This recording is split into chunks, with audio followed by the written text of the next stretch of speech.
We're located in the heart of Chicago.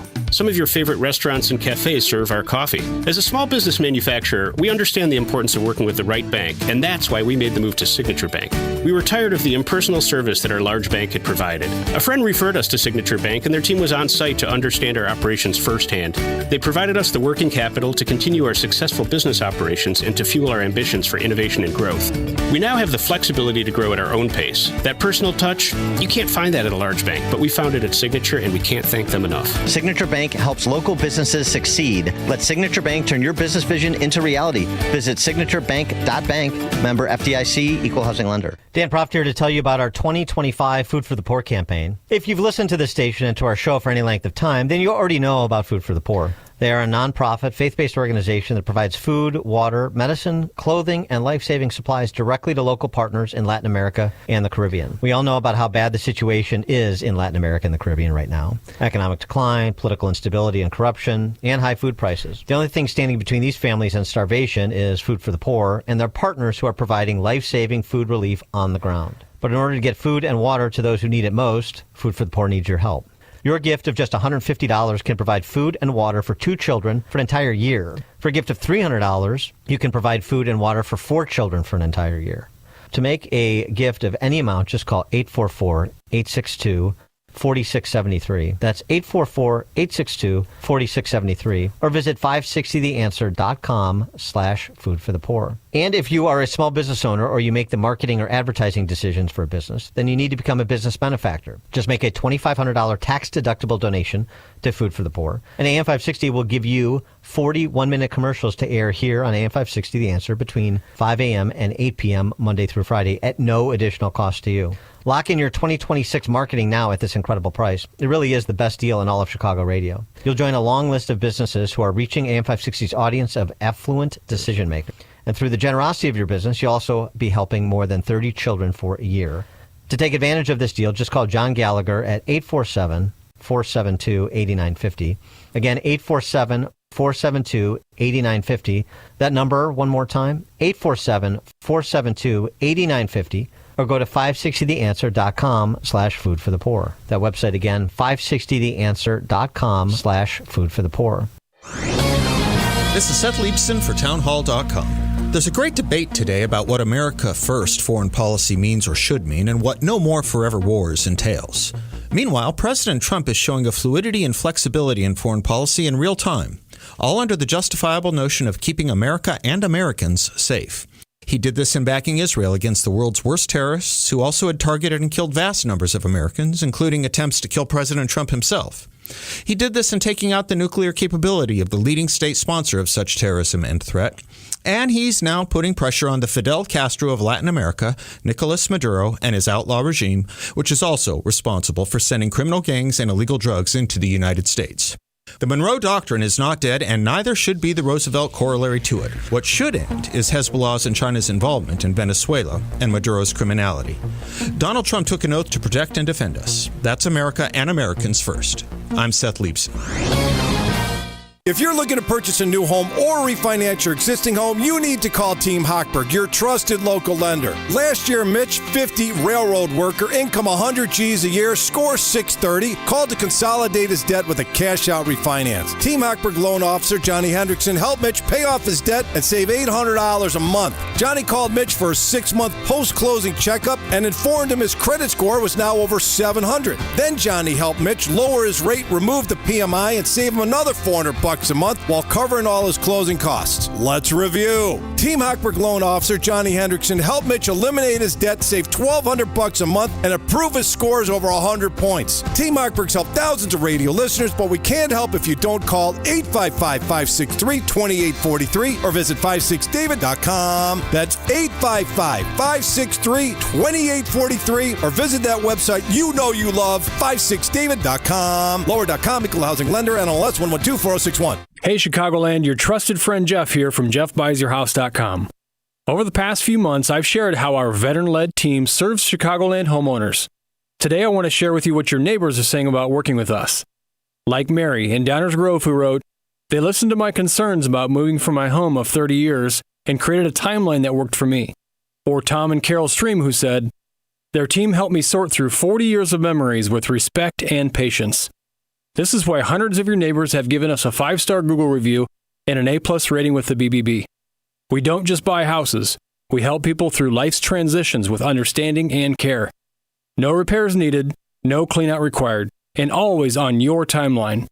Ready to work with the home buying team your neighbors trust? Sell your house to the trusted source by calling us at 630-895-9530. That's 630-895-9530 or jeffbuysyourhouse.com. Now, from the Signature Bank Studios, now your official weather forecast. Today will be frigid with abundant sunshine, reaching a high of 17. Tonight, expect breezy conditions in the evening. Otherwise, it will be clear to partly cloudy and very cold, with temperatures dropping to a low of 8, approaching the record low of 4 set in 2005. I'm meteorologist Jason Caterina on AM 560, The Answer. Get the latest weather, traffic, and news updates online at 560theanswer.com. Portions of the following show may be pre-recorded. This is Chicago's Morning Answer with Dan Proft on AM 560. The Answer.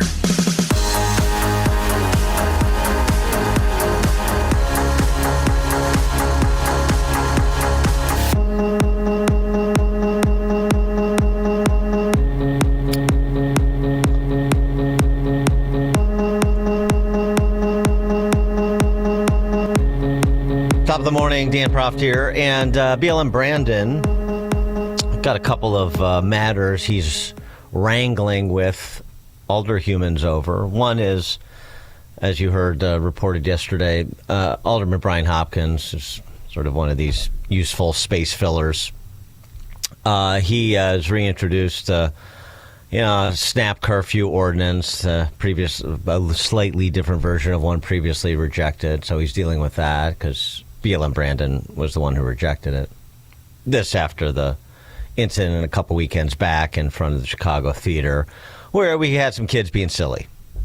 And that can happen. They're kids. Sometimes they're silly. As well as the budget impasse, and particular stumbling block is the reintroduction and imposition of the corporate head tax. That's a sticking point for some alderhumans who want to at least give the appearance of being interested in businesses staying and or locating in the city of Chicago. Okay. Well, BLM Brandon had some things to say about those two matters yesterday. And the nice thing about this, what you're about to hear are the clips that he posts on his Instagram account. So it's not like I'm cherry picking anything. This is what BLM Brandon wants you to see and hear, and so you shall. First on curfews, sort of. Is a teen curfew with a multiple hour or multiple day notice period something you'd be open to? I have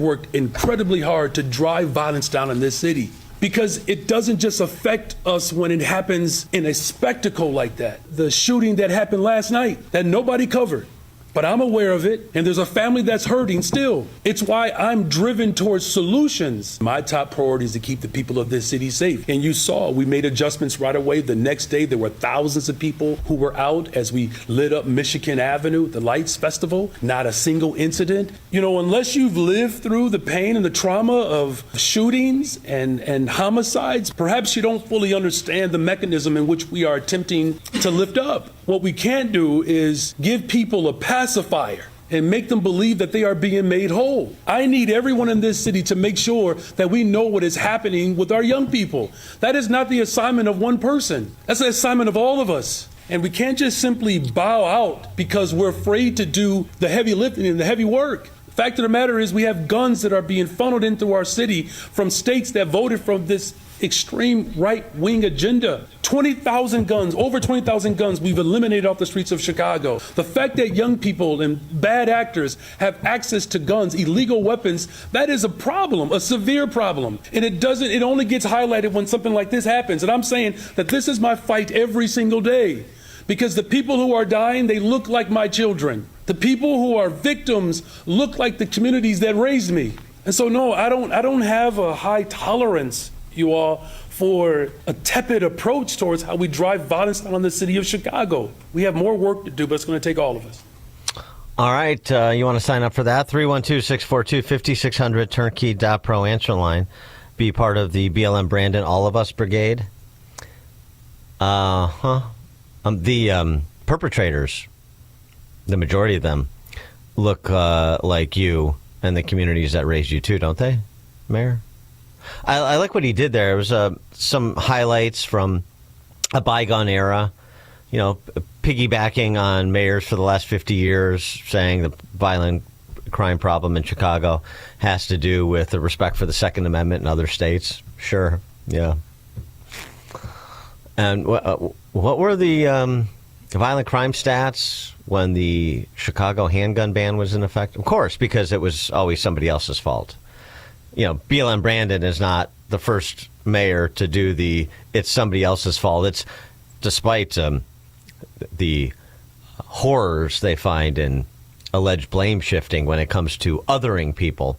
They're fine to other people who disagree with them. So it's Indiana's fault, and if there's a Republican governor of Wisconsin, it's Wisconsin's fault, and when there's Republican leadership in Missouri, Missouri's fault, and then someone comes up to Illinois and to Chicagoland and so on and so forth. So that's a classic. They look, and then he had little Obama. If I had a son, he would look like Trayvon, and sort of did that. So it's sort of a nice little smorgasbord of excuses, if you will, with that passion that's so persuasive. Mike in Union, you're on Chicago's Morning Answer. Morning, Dan. The mayor had the answer in his own statement. The guns are making their ways in the hands of bad actors. Why don't we get rid of the bad actors, Mayor? Well, yeah, we don't want these kids being silly. So it's not the, of course, people that are his fellow travelers or silly kids, they don't have agency. That's the first thing you do as a neo-Marxist, is you infantilize your own people, your own constituents generally. And when you play identitarian politics, your own people specifically, particularly if, again, the stats are the stats, it turns out that your people that you're always carrying on about, yes, they are the majority of the victims and they're the majority of the perpetrators. And that's why he has to do that little two-step. By the way, did we ever get an answer in that 2-minute riff as to whether or not he would support some modified version of snap curfews? I mean, the question was about snap curfews. I don't remember that being answered. But yeah, whatever. Because, snap curfews, what do snap curfews do? I mean, I understand, and we talked to John Garrido about it last week. I understand it's one more tool, but I mean, that's the Band-Aid of all Band-Aids. And if you don't have civilian authorities backing the police, then what kind of enforcement of those curfews are you going to have? If you don't have prosecutors that are going to hold children, maybe in some instances their parents, accountable, then what's the use of saying we have this snap curfew? We're invoking it. Well, you can invoke all kinds of things. If you don't do anything to enforce it, then what's the point? Dave in Lake Geneva. Dan, the key word that he used in that clip was the word pacifier. A pacifier is something that makes you think something isn't happening, and you're not going to get it anymore, and it's not going to make a solution. All it does is it appeases the problem and puts a mask on it as it happens. Pacifier. Thanks for the call, Dave. Yeah, and it fits with the infantilization argument that I just made too, doesn't it? Yeah. Suck on this, Chicago. On the corporate head tax, a particularly emotional BLM Brandon. I mean, I'm not saying this was a Daniel Day-Lewis caliber performance, but he's got some chops here. Not every politician can cry on command. There are lines of Chicagoans right now of people who do not have food, you guys. And if you've never gone hungry, you wouldn't know why I have that urgency. If you've never opened up your refrigerator and there's nothing in it, Poverty sucks. Poverty sucks. These people are playing games with working people in this city. We're talking about $100 million in a $6 billion budget for families who do not have food. People who don't have scarves and gloves and coats and toiletries. People who can't pay the rent. Corporations are making a killing right now, and we have alders that are more interested in defending these big corporations than families like mine who went without food and electricity and could not afford rent and mortgage. The vast majority of the people in this city are struggling every single day just to make the ends meet, and we have alders that are playing games with those families. Get me something I can work with. Get me something I can work with. Let my people eat. So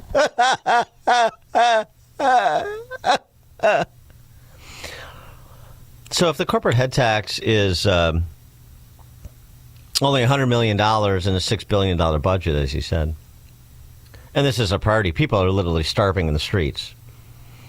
We need to clothe the naked and feed the hungry and house the homeless and all those things. So then why don't you just prioritize that in your $6 billion? If that's true, and there's that urgency, then make that the first $100 million you spend. Put the other $5.9 billion behind that $100 million. That's your priority, right? Anybody offer that as a suggestion? Right, one wonders about the credibility of that performance, as theatrical as it was. Phil in Norridge. Hey, good morning. Yeah, they're all actors, and not only are they all actors, they're like heroin addicts begging for change in traffic. At what point does this Democrat Party go back to strong industry, schools that teach trades, and things like this? They keep raising the taxes on small business and raising the taxes, head counts, and raising the taxes on, during COVID, all the warehouses went up $100,000 each just in property tax. At what point do we start producing? At what point do we start bringing jobs back to Illinois and back to Chicago?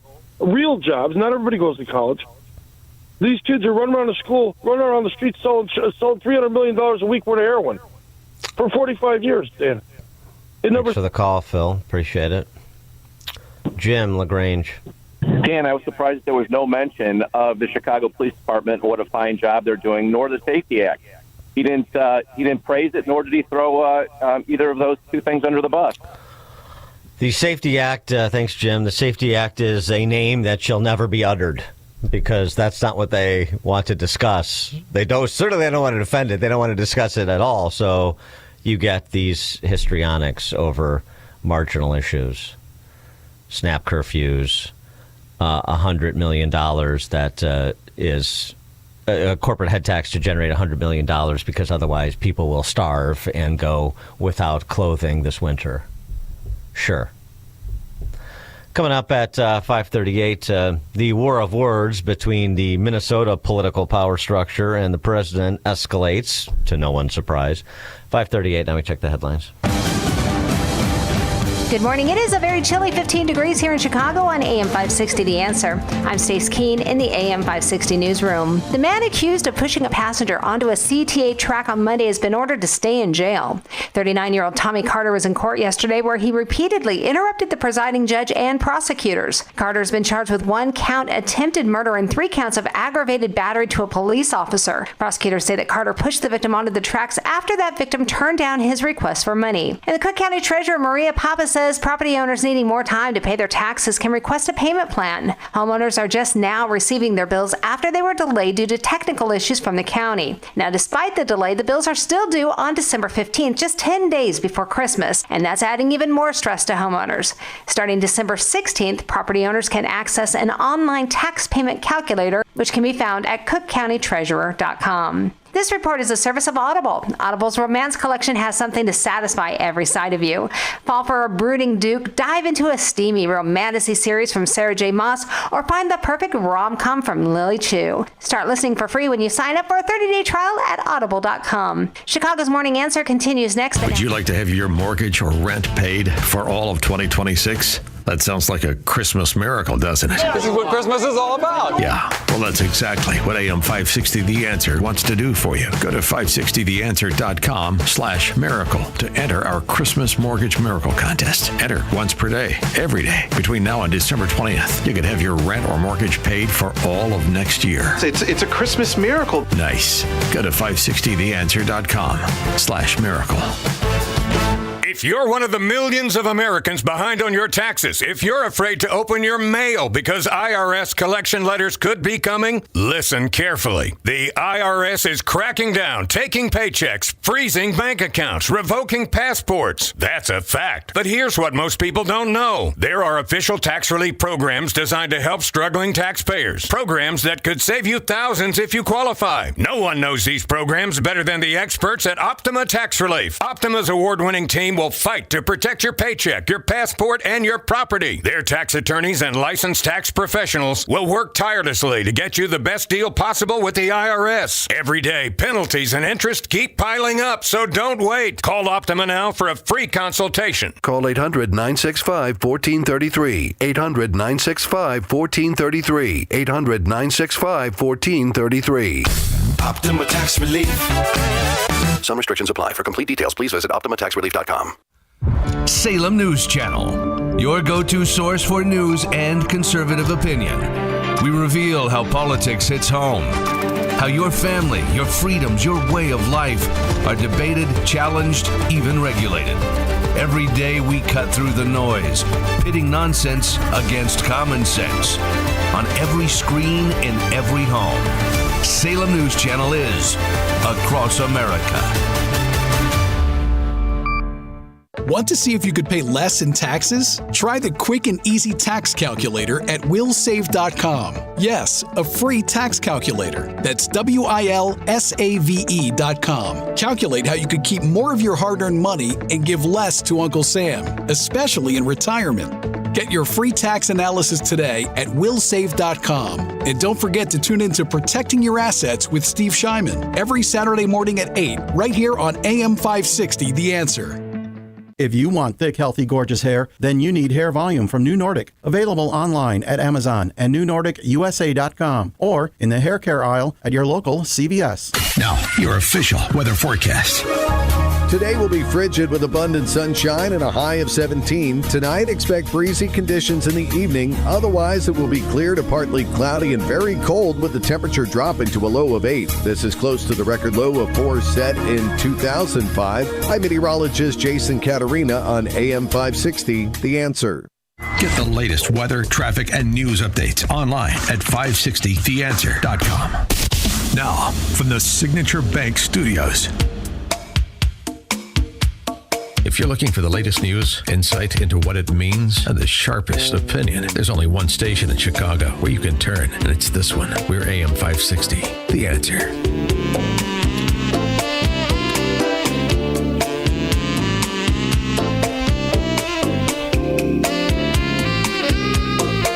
Yeah, we were just talking about that smooth operator, BLM Brandon Johnson. Just a postscript on that conversation. I do have to say, his mau-mauing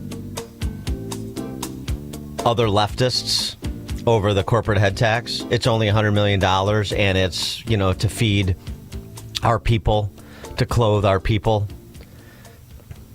You've never known what it's like to miss a meal, as Brandon Johnson alleges he does. He has. I do enjoy it. I do enjoy watching Brandon Johnson do to, his own party what his party generally does to us. Playing this cheap class envy demagogic game with all sorts of premises that we're supposed to accept that turn out to be untrue. playing the hi-hat, the moral indignation. He stands with people who are starving and are in need of clothing and shelter, and anybody who opposes him thereby is indifferent to the suffering of others. That's the game he's playing against Pritzker and the city council members who oppose reinstituting the corporate head tax, the same game they all play against us. So I do take some enjoyment from BLM Brandon, however inartfully making his people squirm. Okay. I just wanted to get that in. There is some value here to watch the dissension on the other side and to watch those tactics being used internally. The war of words between President Trump and the assembled power structure of Mogadishu, Minnesota, as well as at the state level, because Tampon Tim, Field Marshal Tim, if you will, he has weighed in on these matters as well. Well, let's start with Ilhan Omar, though, brotherly love Spice of the Socialist Spice Girls in the House Neo-Marxist Caucus. She responded to Trump's assertions during his cabinet meeting the other day that she's a garbage human and she shouldn't even be allowed to be a congresswoman. I would say the president's obsession with me and the Somali community is really unhealthy. It's creepy. And I hope that he gets the help that he needs. It sounds like he's trying to deflect from the failures that he's had as president. His immigration rates are not going in the way that he's expected. We know that the tariffs are not working to make life affordable for Americans. We know that he is afraid of what is in the Epstein files as he's fought to be the head of the pedophile protection party. And we know that right now he is being investigated for war crimes that he might have committed when he ordered what seems to be illegal attacks against boats in the Caribbean. The pedophile protection party. Oh, that's a nice turn of phrase. Well done.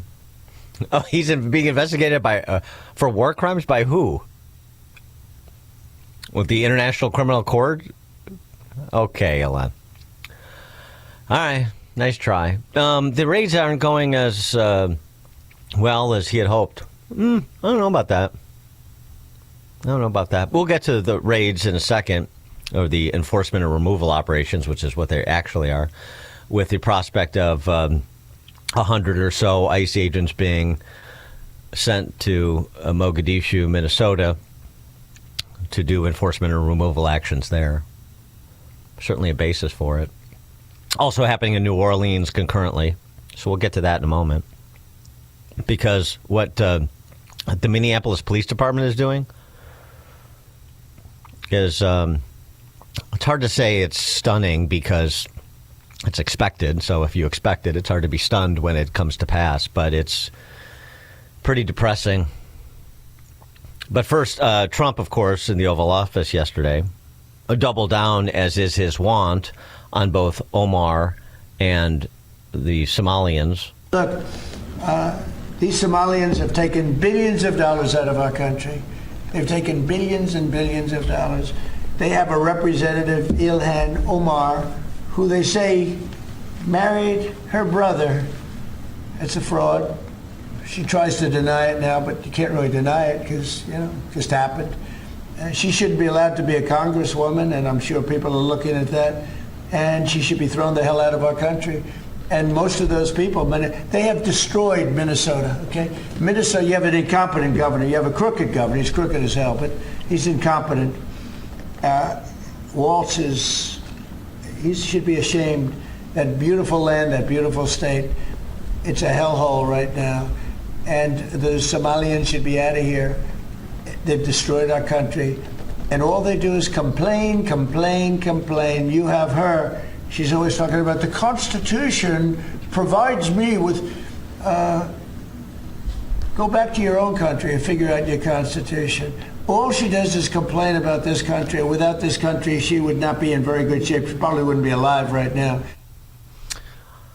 Well, on the matter of the fraud Omar was making the rounds on all of her favorite talk shows on cable news yesterday.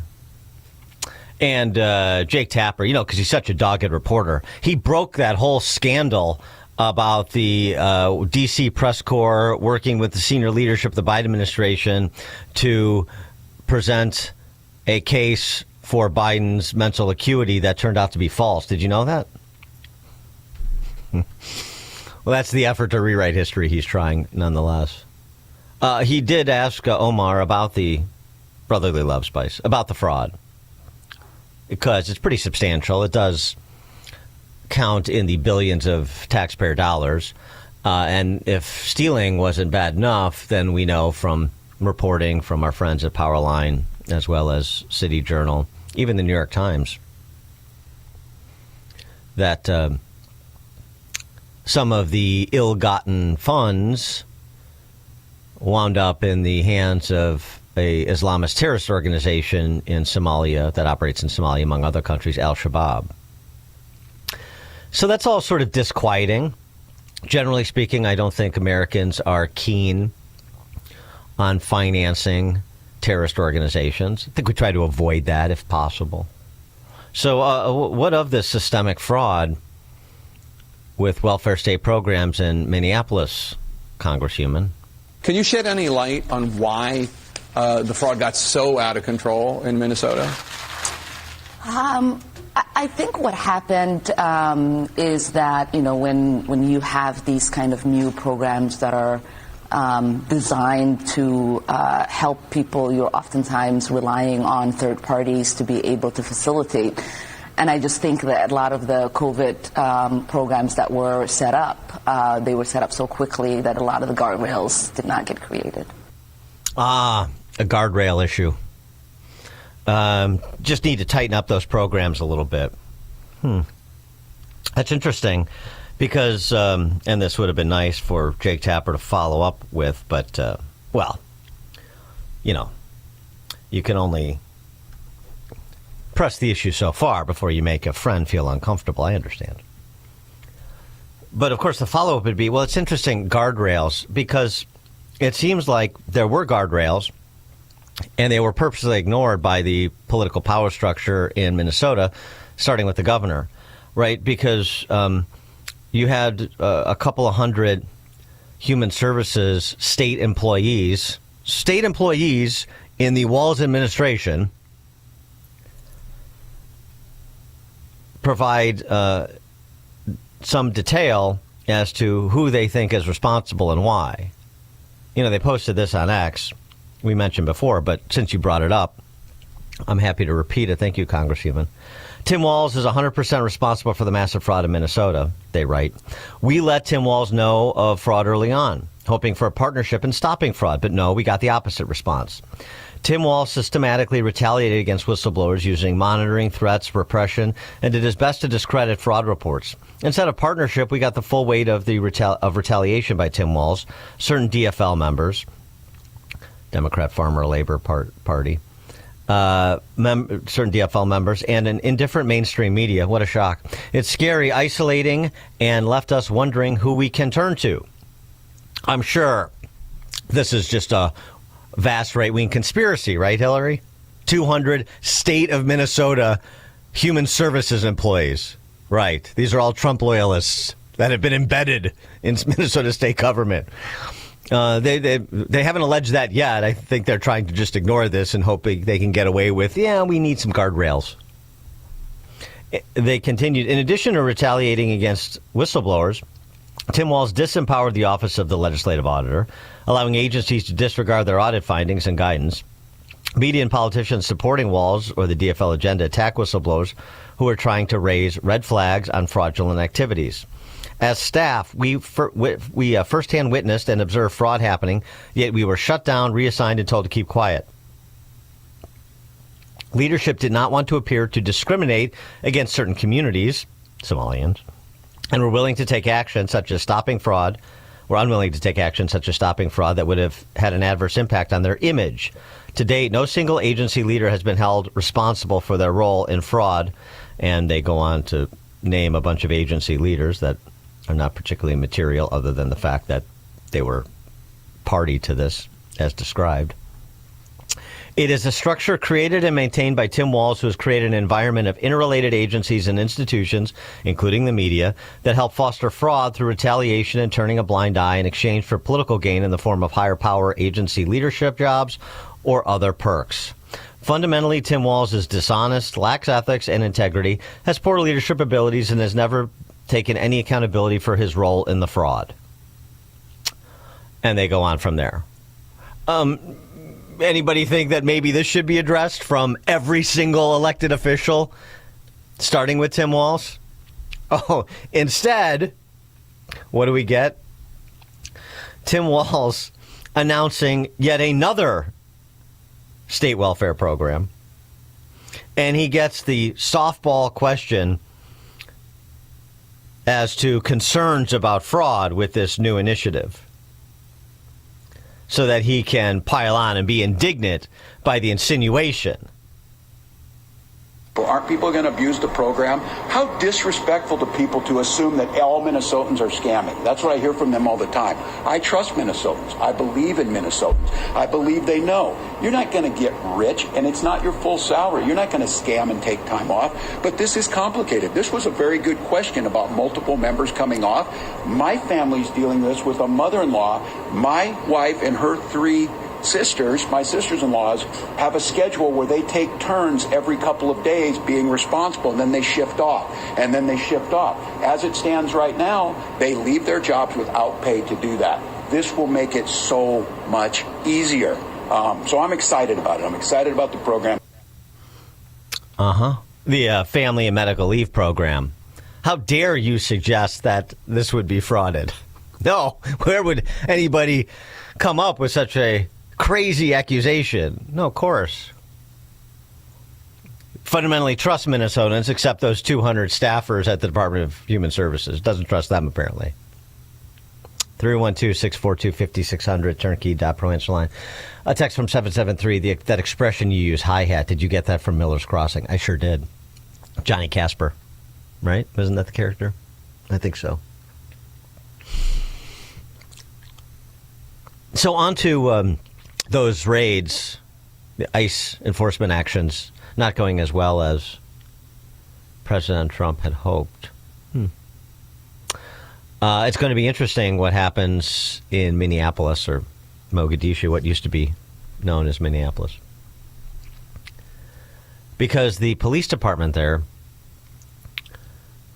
is not taking the role of Switzerland like you saw Chicago police do during Operation Midway Blitz.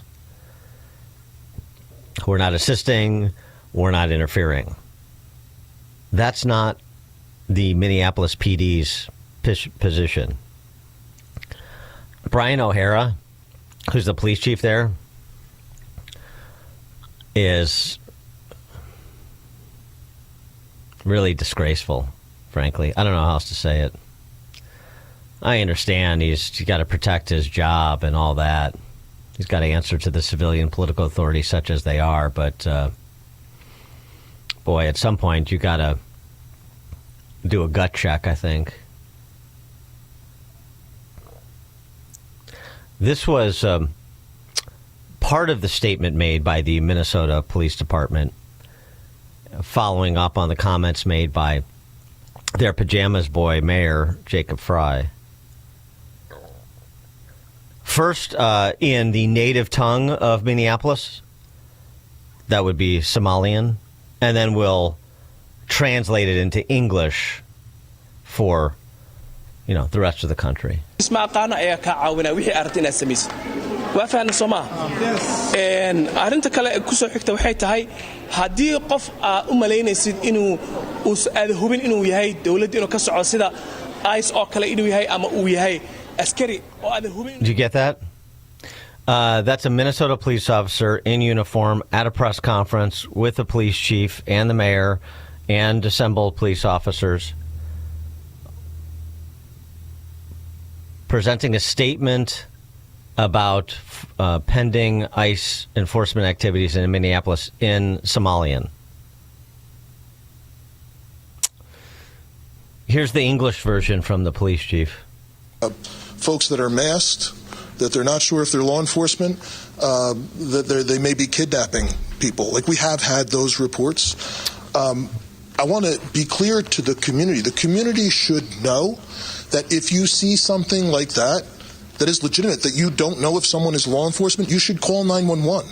And you should provide as much information as possible, because let's not forget, we very recently had tragedy in this state by someone who was purporting to be law enforcement. So please, let's be clear. That's something everyone should report, and that we will immediately respond to, and we will document. Whether it's somebody's not sure if there's a kidnapping happening, somebody's not sure if that there's law enforcement present or not, and that's something else. That's additional policy requirements that we are implementing. That we will document and report these types of things anytime that we hear it, and reminding our officers of their duty to intervene. So if there is anything that is, a violation of someone's human rights or civil rights, excessive force or anything like that, they absolutely have a duty to intervene as police officers. So you just had the police chief essentially say there or will likely be forthcoming confrontations between local police and federal law enforcement. Incredible. It's incredible, because what does that incent the community to do? You don't need whistles. Just call 911, and the Minnesota police officers are going to show up and confront ICE officers.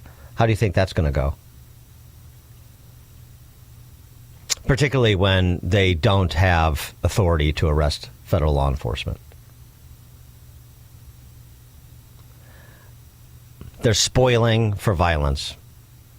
And now you have law enforcement in Minneapolis doing the bidding of professional leftist agitators who got themselves elected to office to incite violence, incite confrontations between law enforcement, national, federal, and local. And just in case you think, O'Hara's, that's not exactly what he meant, and so on and so forth. This is a couple of weeks removed from where he had a big confab where he genuflected before Somalians and wanted to make sure that if anybody was offended by anything that he's ever done as, just a off-the-shelf honky in town, then he sincerely apologizes. He's there at your beck and call. Not to enforce the law, to do your bidding, just as he announced he will do the bidding of these sanctuary city politicians. We're looking at a possible real face-off in Minneapolis like we haven't seen in this country yet. This was O'Hara a couple weeks ago. The Somali community here in Minneapolis has been welcoming and has shown love towards me, and I appreciate it. Over the last 3 years, we have been working together to try and address some of the real serious problems that we have in our community. We have to be honest at times with the problems that we're having in our community, and we need our community to help us fix those problems together, because it's real and it's serious. At the same time, if people have taken anything that I have said out of context in a way that's caused harm, I apologize, and I'm sorry for that, because that's not my intention at all. Mm-hmm. Yeah, they've been welcoming. We have some problems. Yeah, billions of dollars in frauding state welfare programs to send to terrorist organizations, general lawlessness at the local level. Shall we go through some of the individuals in Minneapolis, in this country illegally, who've committed violent crimes, like in every major city in this country? No, I don't think you want to do that, do you? Paul in New Lenox. I'm the captain now. Yeah, right?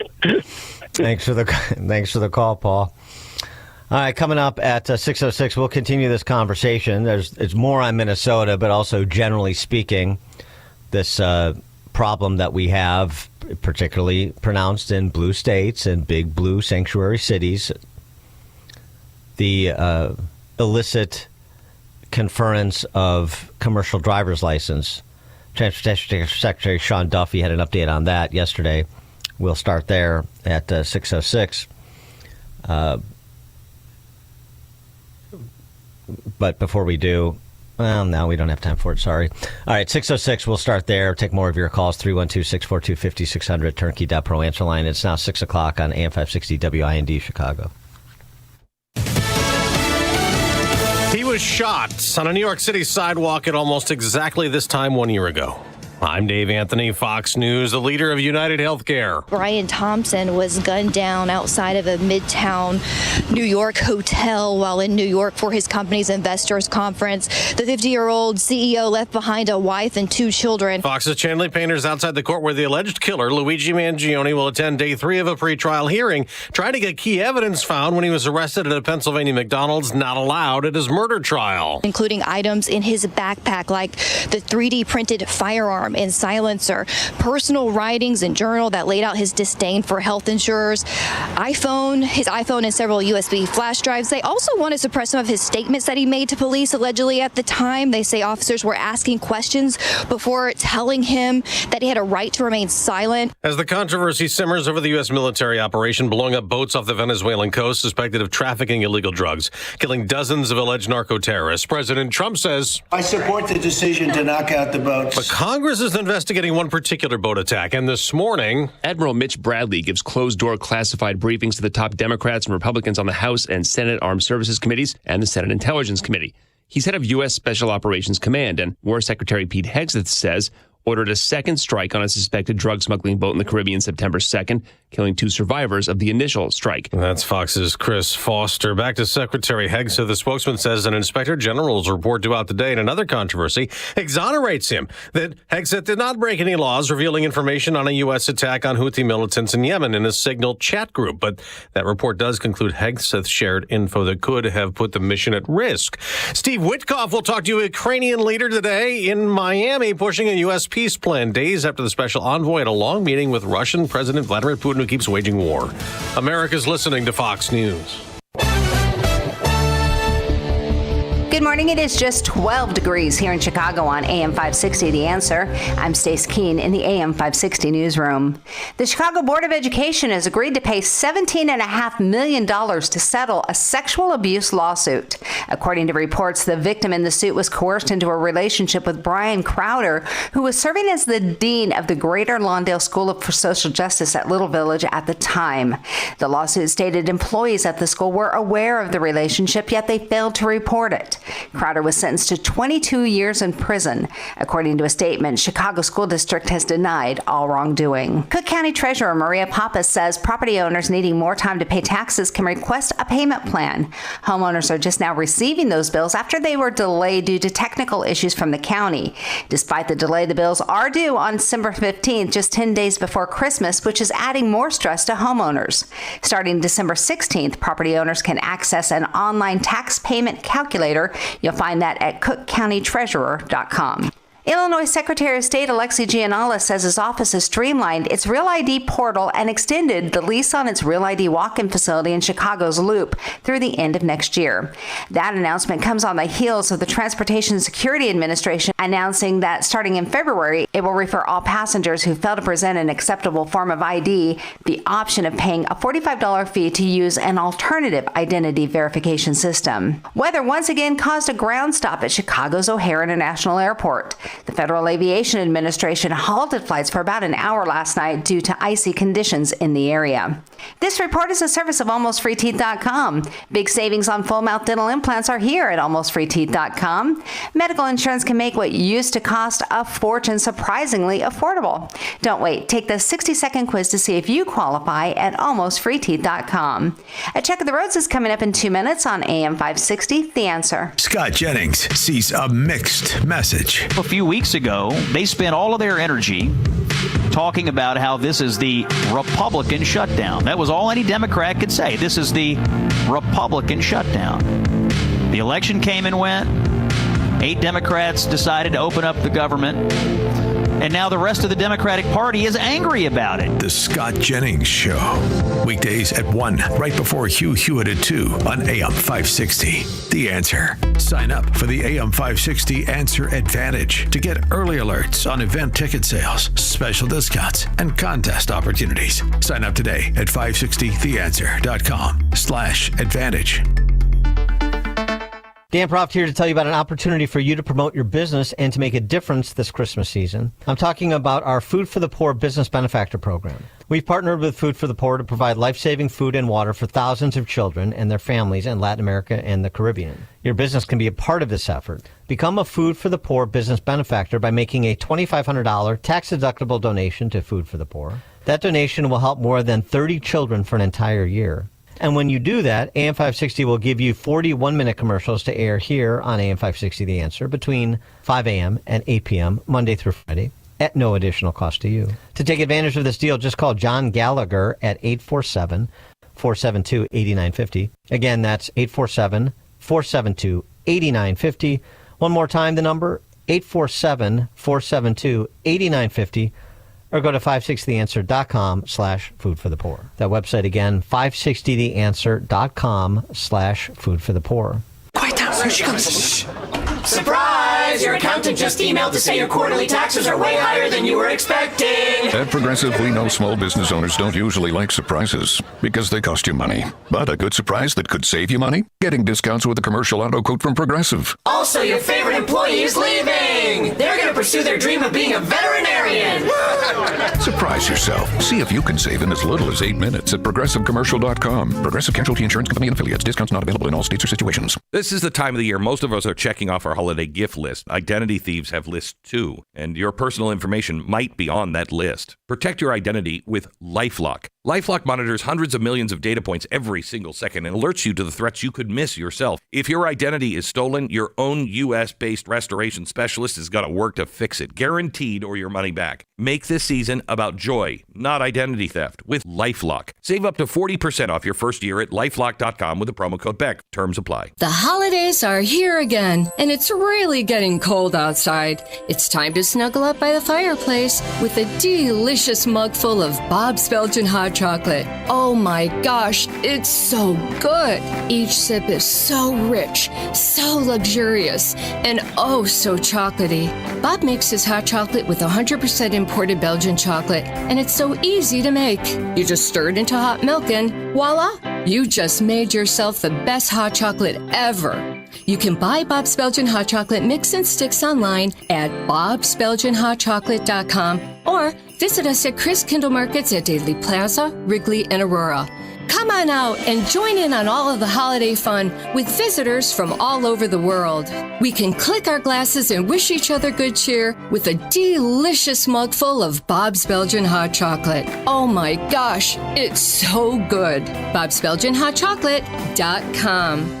Gain insight into building strong marriages and raising godly children with Focus on the Family with Jim Daly each weekday at 11:30 a.m. on our sister station, AM 1160. Hope for your life.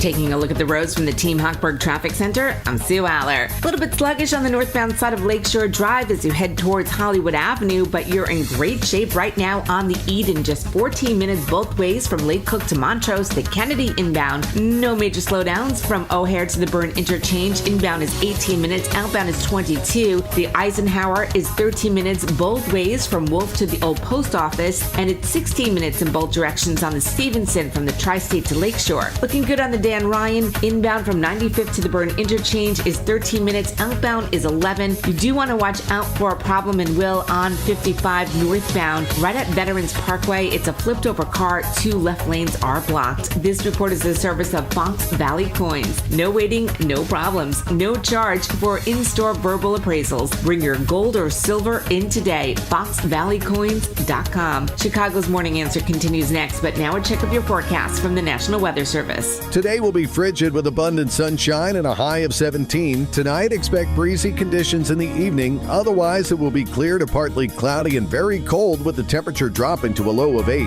This is close to the record low of 4 set in 2005. I'm meteorologist Jason Caterina on AM 560, The Answer. Get the latest weather, traffic, and news updates online at 560theanswer.com. This hourly segment is brought to you by Goldilocks, offering smart security systems to homes and businesses. Call Goldilocks at 708-889-5600. Now, from the Signature Bank Studios. This is Chicago's Morning Answer with Dan Proft on AM 560. The Answer.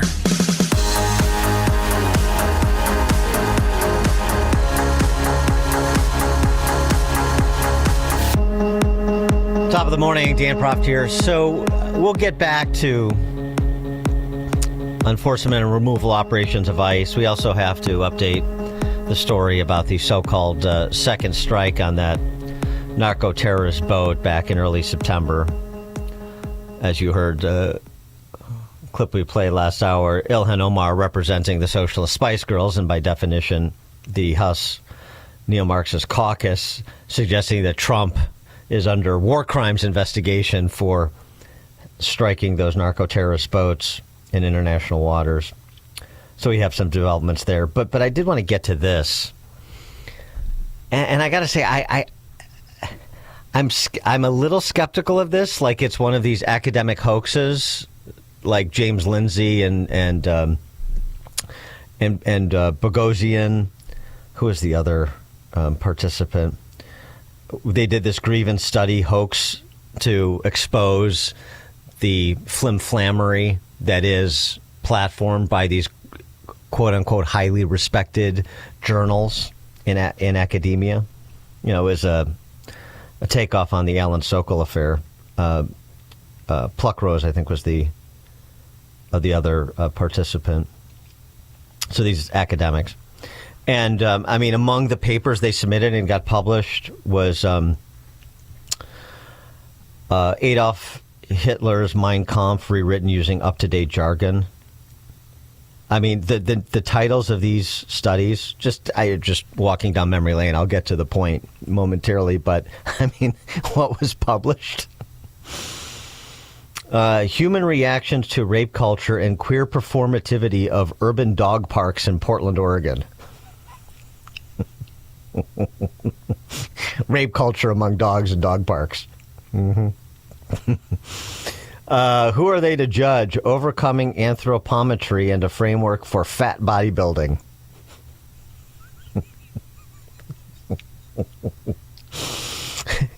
I mean, come on. The title of this study, that got published by a respected academic journal, Sexuality and Culture. Oh, yes, very heady stuff. Going in through the back door, challenging straight male, homo hysteria, and transphobia through receptive, penetrative sex toy use. I haven't revisited these in a while. So good. Kudos. Well, those phony studies that made fools of the fools that lord over these academic journals no one reads or should.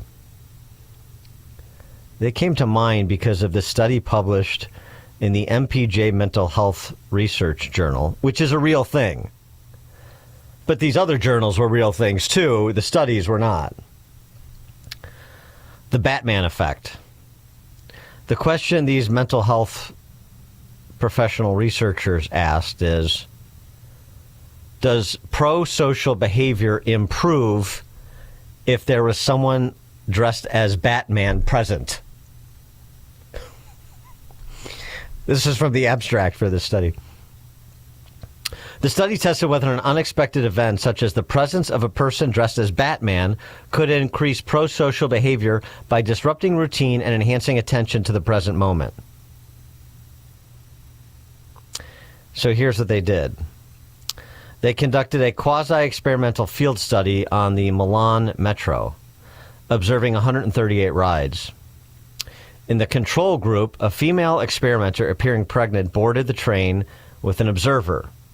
In the experimental condition, an additional experimenter dressed as Batman entered from another door. Passengers were significantly more likely to offer their seat when Batman was present. And it didn't need to be Adam West. By a 2-to-1 margin. Twice as many people offered their seat to the pregnant lady when Batman was present on the Metro. So, taking this as given, if this is real, but I mean, it seems real, that the real way to solve the problem of violence on the CTA is not with violence interrupters, except perhaps the preeminent violence interrupter, Batman, and maybe some of the Super Friends. I don't know. The researchers, mental health professionals, perhaps in need of professional mental help, that this quote-unquote Batman effect that they have coined for the purposes of trying to merchandise it, any change in routine will make people more aware of their surroundings, which also makes them more aware of others' needs and leads to prosocial behavior like giving up your seat to a pregnant lady. So that, when you're just in your routine of commuting to work, to and from work, you've got your headphones on or whatever, or you're just in, a borderline comatose state, and you're just completely numb or indifferent, inattentive to your surroundings, and uninterested in behaving in a civilized way. And this, with Batman there, you don't want to embarrass yourself in front of some lunatic dressed like Batman. So, I'll be your Robin. 312-642-5600, turnkey.pro answer line. I mean, I don't know. I just thought it was highly entertaining. And since you have a lack of interest by the political leadership in big blue city America in providing for the public safety on commuter trains, as well as just in general, maybe rather than vigilante justice, you just need more people roaming the streets and the CTA platforms dressed as Batman.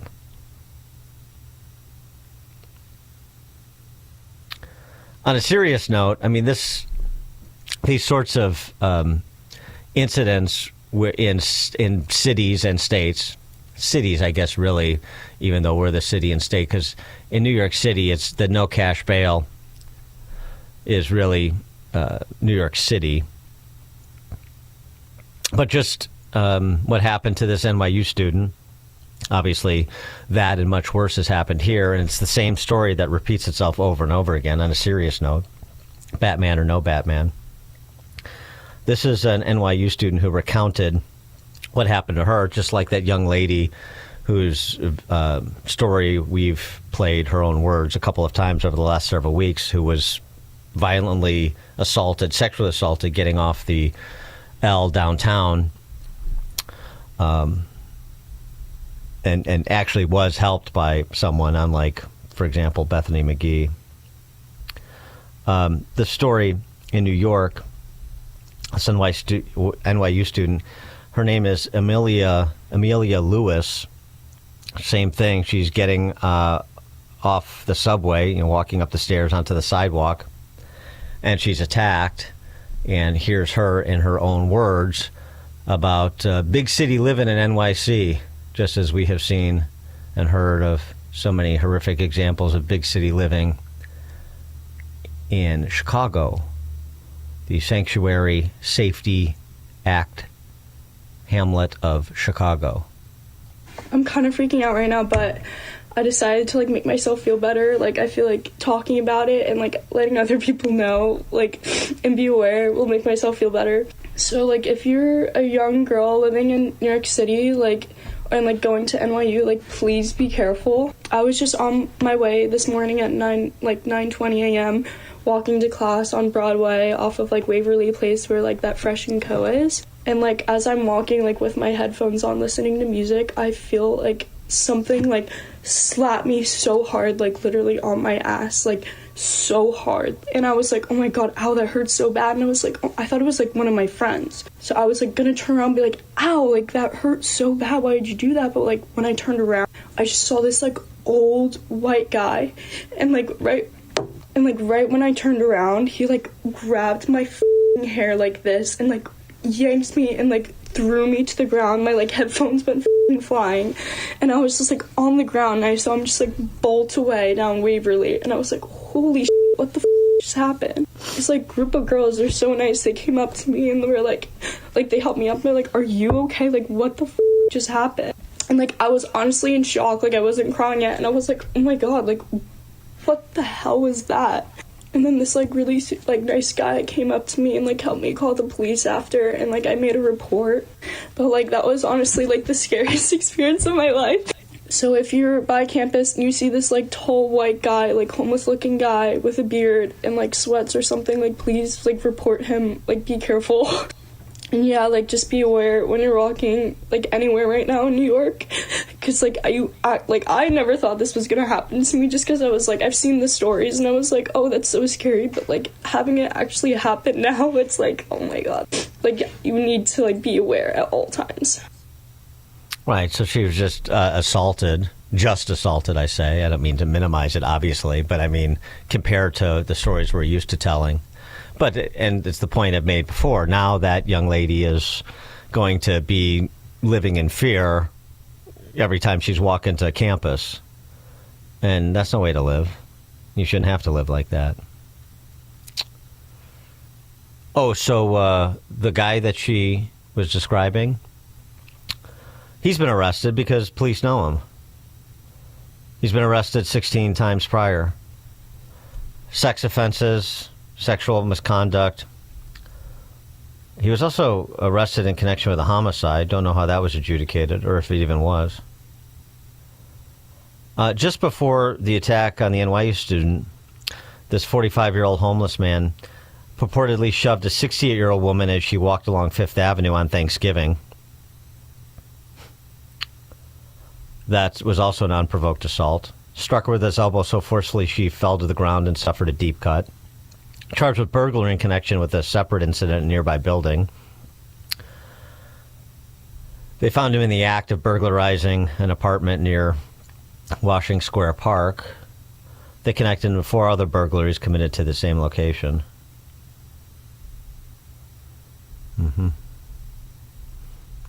The woman who was attacked on Thanksgiving, the 68-year-old woman, I just feel lucky that he didn't have a weapon or that it didn't happen in a subway station and throw me on the tracks. Yeah, please just beat me. Don't throw me on the tracks. And of course, here we had the same thing. Another instance of the turnstile justice of no cash bail. This is one in New York. We just had one I talked about yesterday. Again, on the Blue Line. Repeat violent offender that threw a senior citizen on the tracks at the Forest Park stop. Nearly missing the third rail. I understand that senior's going to be okay, but so I guess it's up to people going out and being dressed like Batman citywide. Mike, Southside, Young Chicago's Morning Answer. Hey, good morning, Dan. I thought you were crazy with that Batman story, but as I listened, I realized those researchers may have uncovered an unintended consequence of their study. Basically, what they found was when people see a character who enforces and holds people accountable, they do the right thing, because Batman's a symbol of hurting people to make them held accountable. Well, okay, thanks for the call, Mike. I mean, but realistically, I mean, if you see somebody dressed up like a superhero in public or on the L, do you not think that person is a institutional escapee? I mean, it doesn't exactly, yes, truth and justice the superheroes are here, I better straighten up and fly right. I don't think that's how most people react. Most people, I think, would look askance at someone dressed up like Superman or Batman or some other cartoonish symbol of truth and justice and accountability, don't you? To the extent that there is anything discernible to be gleaned from this that probably is true, I mean, it makes some sense that people are just sort of powered down when they're just trying to get through their commute and not paying attention and sort of just numb to their surroundings, and something that is unusual grabs their attention, and so they become more aware of their surroundings. And most people, I think, want to act decently. And so when you're a little bit more conscious about your surroundings, you're a little bit more inclined to behave like you normally would, which is to be respectful of, say, a pregnant lady who needs a seat. That seems to me to make more sense than people being inspired by some kook wearing a Batman costume. But that's my read on it. Sean and Darien. Yeah, right. I was listening, and she made a point to mention that the guy was a white guy, tall white guy. If he was black, I wonder if she would have mentioned that. And number two, I would love to know who she voted for. If she voted for Mondavi or not, because if she did, she better get used to a lot more. Thank you. Thanks, Sean. George in Naperville. Yes, Dan, I don't know about Batman being present, but if it was Catwoman, I would offer her my lap. Hi-oh, depending, so long as she looked like, who is Catwoman? Ursula Andress? Who is the original Catwoman? Ursula Andress was a Bond girl, I know that, but she could have been Catwoman, too. Was it Ursula Andress, Catwoman? Stay tuned, hold on. Well, I know modern day it was Halle Berry, but back in the day, Anne Hathaway, I know that one too. But no, like the original. Who's the original Catwoman? Why can't I remember her name? Julie Newmar. Thank you very much, Internet. I did have to look that one up, I admit it. Frank from the Board of Trade had a good one, too. He had to drop off. But how about dressing up like Jesus Christ and pulling a cross around a CTA platform to remind people to straighten up and fly right? Yeah, I think that would probably be treated the same as grabbing your attention. But I don't know that it inspires you to immediately start practicing the cardinal virtues if you haven't been already. Dan Proft, Chicago's Morning Answer. This is Chicago's Morning Answer. This is a full-blown 4-alarm holiday emergency here. On AM 560. We're going to have the happiest Christmas since Bing Crosby tap danced with Danny Kaye. The Answer. So how long were you told you'd be on that medication you're taking? That's what I thought. Question, do you believe it's possible for you to be set free of the medication you're currently on? Or will you be stuck taking it forever, not to mention all of the side effects?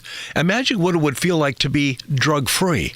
You know, the United States makes up less than 5% of the world's population, yet we use over 85% of the world's supply of medication. That's 95% of the world using 15% of the leftover medications, with over 53 other countries living longer than we do here in the United States today. So instead, let's help your body regain its health naturally. Begin your adventure in health with us today by calling our HealthQuest radio hotline and reserve your very own new patient strategy consultation with me. Call 800-794-1855. That's 800-794-1855. Oh, and listen to HealthQuest Radio with me, Dr. David Kolbaba, every Saturday morning at 11. I gotta tell you, I stirred up a hornet's nest here by not remembering Julie Newmar. The Julie Newmar fans are at the ready. A lot of people with Julie Newmar on their mind, and in that Catwoman suit, I can understand why. So thank you for the text, both personal and to the Chicago's Morning Answer text line. We got a bunch of them. All right, let me tell you about a proud new sponsor of Chicago's Morning Answer, Access One IT Services and Support. Chicago business owners, listen up. Your phone, internet, and IT should work well 24/7. When it doesn't, who are you calling? An overseas help desk? Don't do that. If you want clear, reliable local experts, consider Chicago's best, Access One. Access One has been powering Chicago businesses with secure, reliable IT solutions for more than 30 years from the headquarters in the West Loop. Whether it's voice over IP phones, dedicated internet, managed cybersecurity, cloud backups, or 24/7 support, Access One has you covered. Access One is Chicago-owned, Chicago-run, and serves thousands of companies from Naperville to the North Shore and everywhere in between. Rated top 5% in customer satisfaction and trusted by law firms, clinics, tech startups, manufacturers, and many more businesses. If you're in business, make sure your IT works well every day. Start a conversation about your business needs today. Call Access One to do that at 800-654-1555. That's 800-654-1555. Or online at access1inc.com. Access, the number one spelled out, O-N-E, access1inc.com. Again, that's access1inc.com. And tell me 560 sent you when you do. Temperatures are cooling, but not concerns about inflation, market volatility, and taxes. Revisit your financial plan this fall. BestGen Wealth Partners work with individuals to develop personalized plans that help navigate changing conditions with confidence. Visit GetRetiredStayRetired.com to learn more. Advisory services offered through BestGen Advisors, LLC, an SEC registered investment advisor. Securities offered through Private Client Services, LLC, member FINRA and SIPC. Private Client Services and BestGen Advisors, LLC are unaffiliated entities. Any information discussed does not constitute investment advice. BestGen Advisors and Private Client Services do not offer tax legal advice. Honey, why does it take you so long to get ready? Because I've got one tiny sink. I'm trying to balance makeup on the back of the toilet, and the mirror's always fogged up. Sounds like a circus act. Exactly. And I perform every morning. At Forever Remodeling, we create bathrooms that fit your life, not the other way around. From extra storage to spa-like showers and timeless finishes, we make your mornings easier. Visit foreverremodeling.com. That's the number 4everremodeling.com. Dan Proft here to tell you about our 2025 Food for the Poor campaign. If you've listened to this station and to our show for any length of time, then you already know about Food for the Poor. They are a nonprofit, faith-based organization that provides food, water, medicine, clothing, and life-saving supplies directly to local partners in Latin America and the Caribbean. We all know about how bad the situation is in Latin America and the Caribbean right now. Economic decline, political instability and corruption, and high food prices. The only thing standing between these families and starvation is Food for the Poor and their partners who are providing life-saving food relief on the ground. But in order to get food and water to those who need it most, Food for the Poor needs your help. Your gift of just $150 can provide food and water for 2 children for an entire year. For a gift of $300, you can provide food and water for 4 children for an entire year. To make a gift of any amount, just call 844-862-4673. That's 844-862-4673. Or visit 560theanswer.com/foodforthepoor. Salem News Channel, your go-to source for news and conservative opinion. We reveal how politics hits home, how your family, your freedoms, your way of life are debated, challenged, even regulated. Every day we cut through the noise, pitting nonsense against common sense. On every screen, in every home. Salem News Channel is across America. AM 560, The Answer. I am overwhelmed by the number of Catwoman scholars in our listening audience. People also ensuring that Lee Merriweather and Eartha Kitt get their props. All right. Very good. Boy, I will brush up on my Catwoman history so I'm not caught flat-footed again. I apologize. Coming up at 6:36, a special installment of Why Dan Proft is Single. We'll talk to our friend and New York Post columnist Adam Coleman, who will sing the virtues of marriage, even as I will wave the flag for being single. 6:36, now we check the headlines. Good morning. It is 10 degrees here in Chicago on AM 560, The Answer. I'm Stace Keene in the AM 560 newsroom. A woman was killed on Chicago's South Side yesterday morning after she was struck by a CTA bus. According to reports, witnesses attempted to alert the driver of the number 26 bus that the woman was knocking on the doors trying to get in.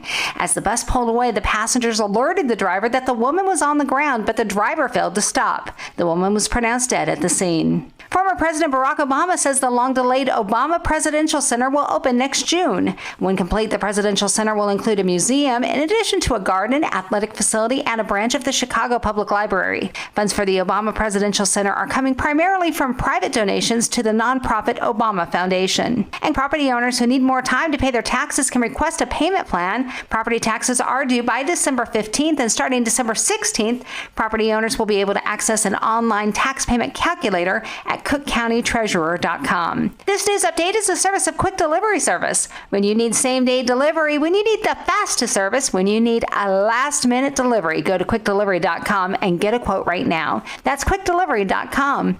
A check of the roads is coming up in 2 minutes on AM 560, The Answer. Get ready for a musical journey like no other when the Trans-Siberian Orchestra returns to Chicago on December 26th on their The Ghost of Christmas Eve 2025 tour. Enter to win tickets and the grand prize of a 75-inch TV, a home stereo system, and a $1,000 gift card. Enter today at 560theanswer.com/TSO. Do you owe $10,000 or more in credit card debt or personal loans? With credit card debt at all-time highs, Debt Relief Advocates is urgently notifying consumers of debt relief now being made available, designed to aid consumers with out-of-control credit card debt. Those who qualify and enroll for this relief program will only have to pay back a fraction of what they owe. This is not bankruptcy or a debt consolidation loan. This is a relief program that credit card companies would rather you not know about, as it ends your debt nightmare and saves you lots of money. Consumers owing at least $10,000 in credit card debt or personal loans can now take advantage of this debt relief as the cost of living skyrockets. Debt Relief Advocates has established a relief hotline for you to call to learn what debt reduction you may qualify for, so don't wait. For this free information, call the Relief Hotline at 800-515-1865. 800-515-1865. 800-515-1865. This past year has been one of the hardest in MyPillow's history. It's because of you that they are making it through. They want to thank you for your continued support by extending their wholesale prices on classic MyPillows. Get standard classic MyPillows for only $14.98. It gets even better. Upgrade to a queen size MyPillow for just $18.98. King size only $1 more, or multi-use pillows for only $9.98. Get body pillows for $29.98 with a free pillowcase. So go to mypillow.com or call 800-489-0201 and use promo code LIBERTY to take advantage of these wholesale prices, including the standard size MyPillow, originally $49.98, now only $14.98. Queens $18.98, Kings only $1 more. That's 800-489-0201 and use promo code LIBERTY. Order $100 or more and your order ships absolutely free. We know MyPillow products come with a 10-year warranty, but MyPillow has just announced that they are extending their 60-day money-back guarantee. That's right. Orders placed between now and December 25th will have their 60-day money-back guarantee extended through March 1st, 2026. Check off the wish list with instant savings and free battery offers on select Steel tools. Shop online or in store.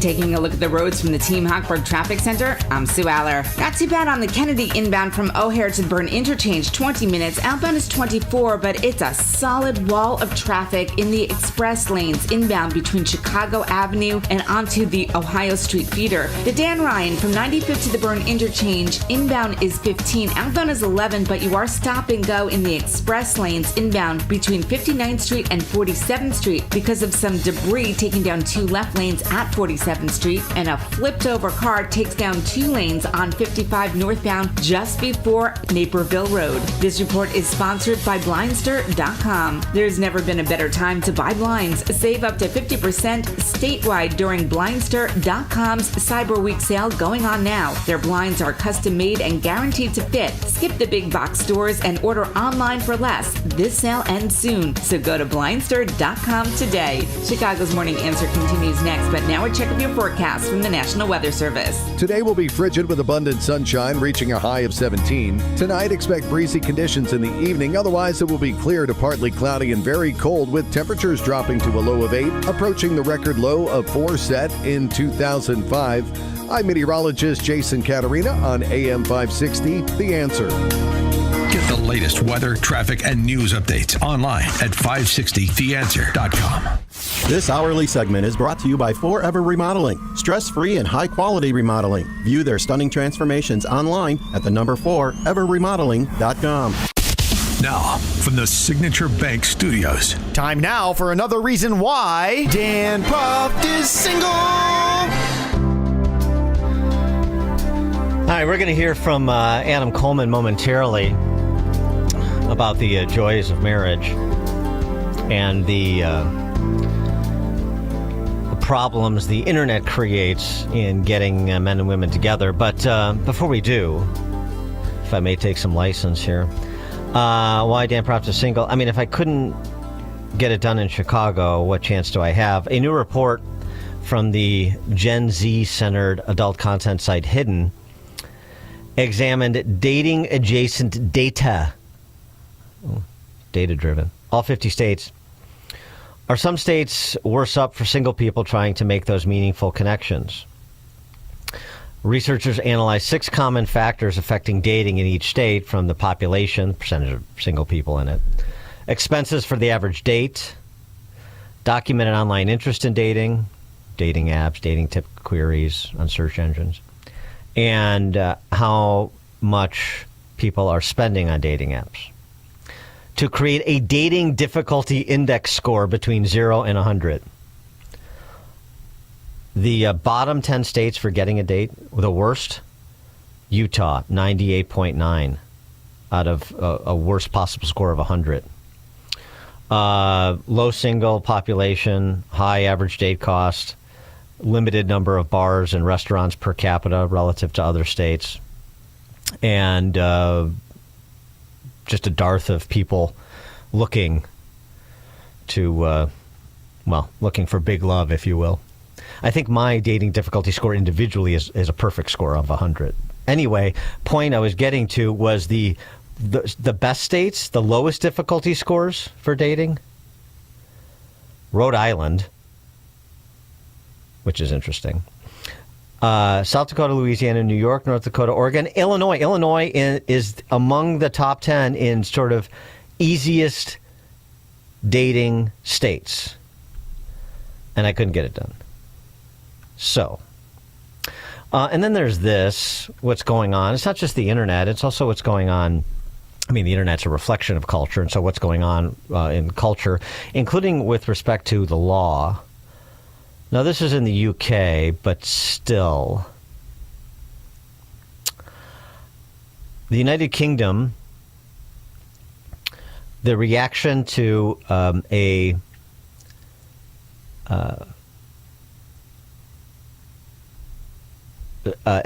victory by quote-unquote anti-father groups in Britain.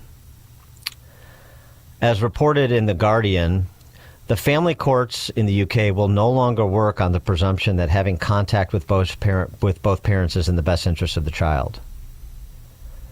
Only time will tell how the new law, not yet formalized, will impact the family courts, where discrimination against fathers is already rampant. The government announcement is at least staggeringly symbolic of a new phase in the anti-father onslaught, with judges now to be directed, so it seems, to exclude fathers from their children's lives in as many cases as the mothers wish. A simple accusation will suffice.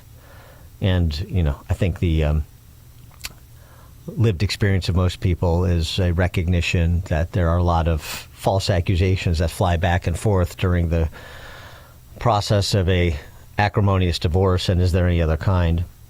The move has been heralded as groundbreaking by family lawyers and campaigners who've long argued that the pro-contact culture in the family courts places the rights of abusive fathers over the safety and well-being of children. Well, of course, nobody wants an abusive parent to be given access to a child to abuse them, but simple accusations should not suffice, and there are enough horror stories in the U.S. courts, too, without taking this further, really ideological step. But, I mean, this is where it's going, where you're going to have artificial wombs and men will be irrelevant writ large because, father's not important.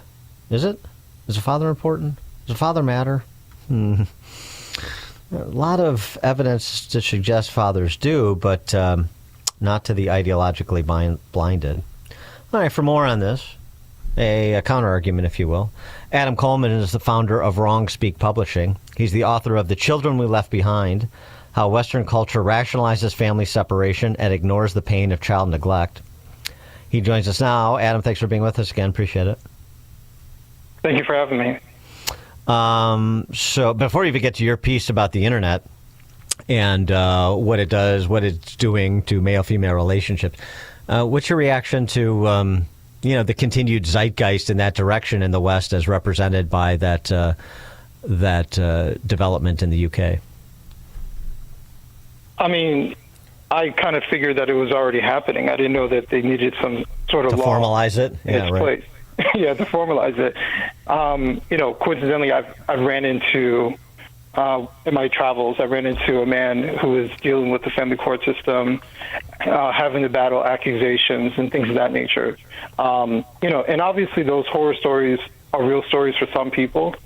But what I worry about is those horror stories are the car crashes of life, and everyone focuses on the car crash, and they don't pay attention to the millions of people who never come close to that, which are more likely the outcome rather than being part of this situation. So you make the case that the internet, like in so many other discussions and debates, is essentially foments a race to the bottom when it comes to male-female relationships, and particularly for those who are on both sides who are searching for a relationship. Yes, absolutely. There's enough content that is out there targeting men and targeting women, ironically giving them the same arguments as to why they should either stay away from men or women, or why they should use the opposite sex to get what they want. For men, it may be sex and some attention temporarily, then they can discard women. Or for the women, it's to get as much money from the guy, because why not? He's going to want you for sex, right? It's basically teaching the opposite sex to be as sociopathic as possible whenever they're interacting with the opposite sex. Right. I mean, the whole thing is sort of presented like we present so much in our culture, which is everything is transactional and utilitarian. Exactly. And it's in the absence of love. Coincidentally today, in the article I wrote about my wife, and our marriage and how important my wife is to me, today is actually her birthday. And, it's hard to fathom not having someone like my wife in my life, and not being able to share my life experiences with her. We don't talk enough about how having a good partner next to you helps you grow as a man, as a woman, as an individual. Nevertheless, help you grow when you combine it with a family. I just wish there was more content out there talking about happy relationships. And for people who are single, who are looking for someone, how do you find someone that won't lead you into being that horror story? Because in many of these cases, there are red flags, but you get wrapped up in your emotions, you ignore them until it's too late. How'd you meet your wife? I actually met her through a coworker of mine. We became friends, and I met her that way. I would get together with them for they would invite me sometimes to family functions, and we got together just discussing things as friends, and turned our relationship from friendship into an actual relationship in a matter of a month or so, and been inseparable.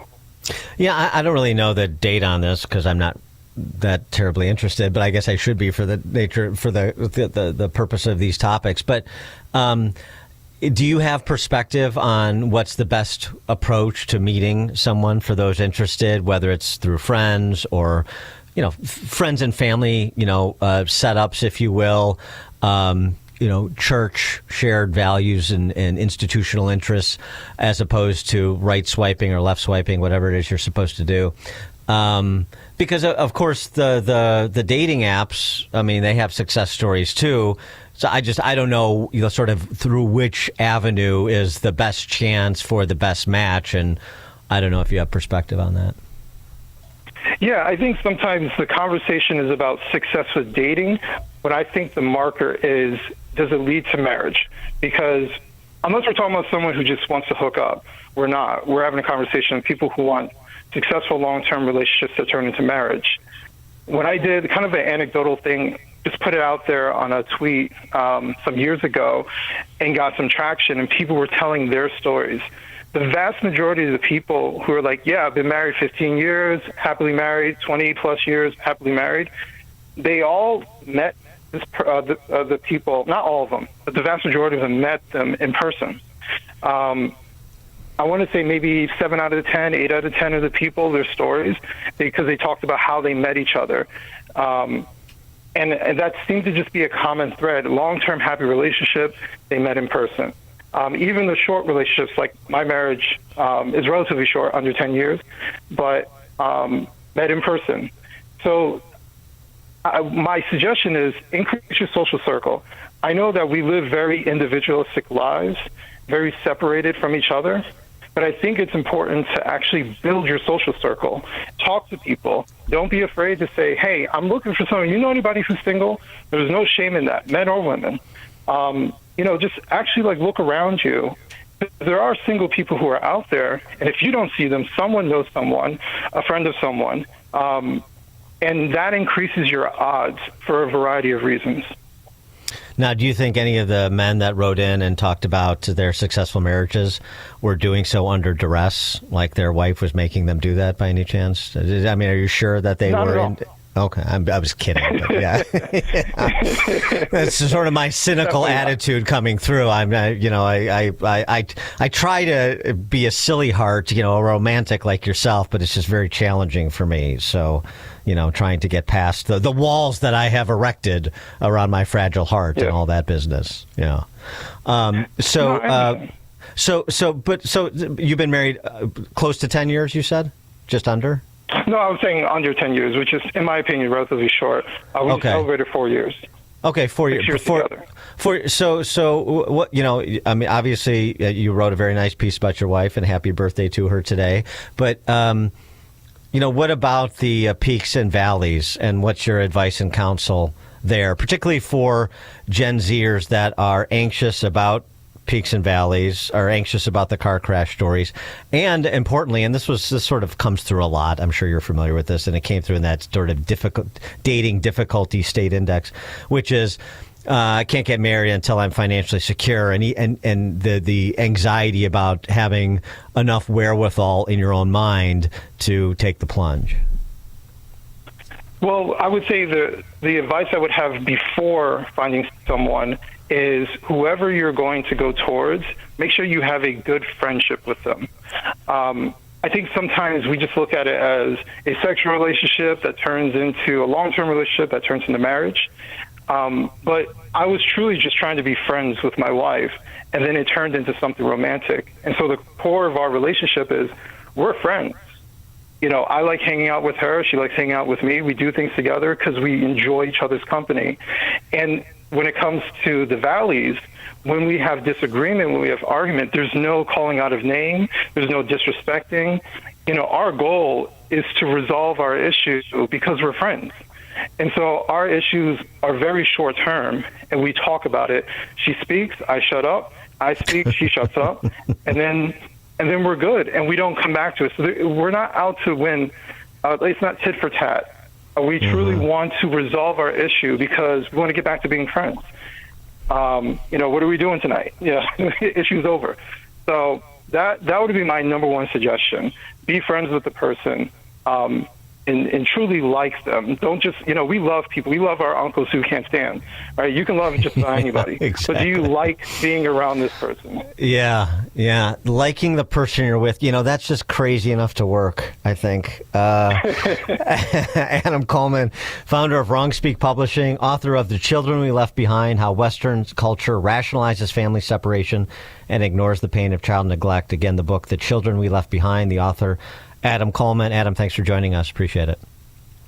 Thank you so much. All right, and you better have a nice dinner plan for your wife today. I assume you do. Absolutely. This weekend, actually.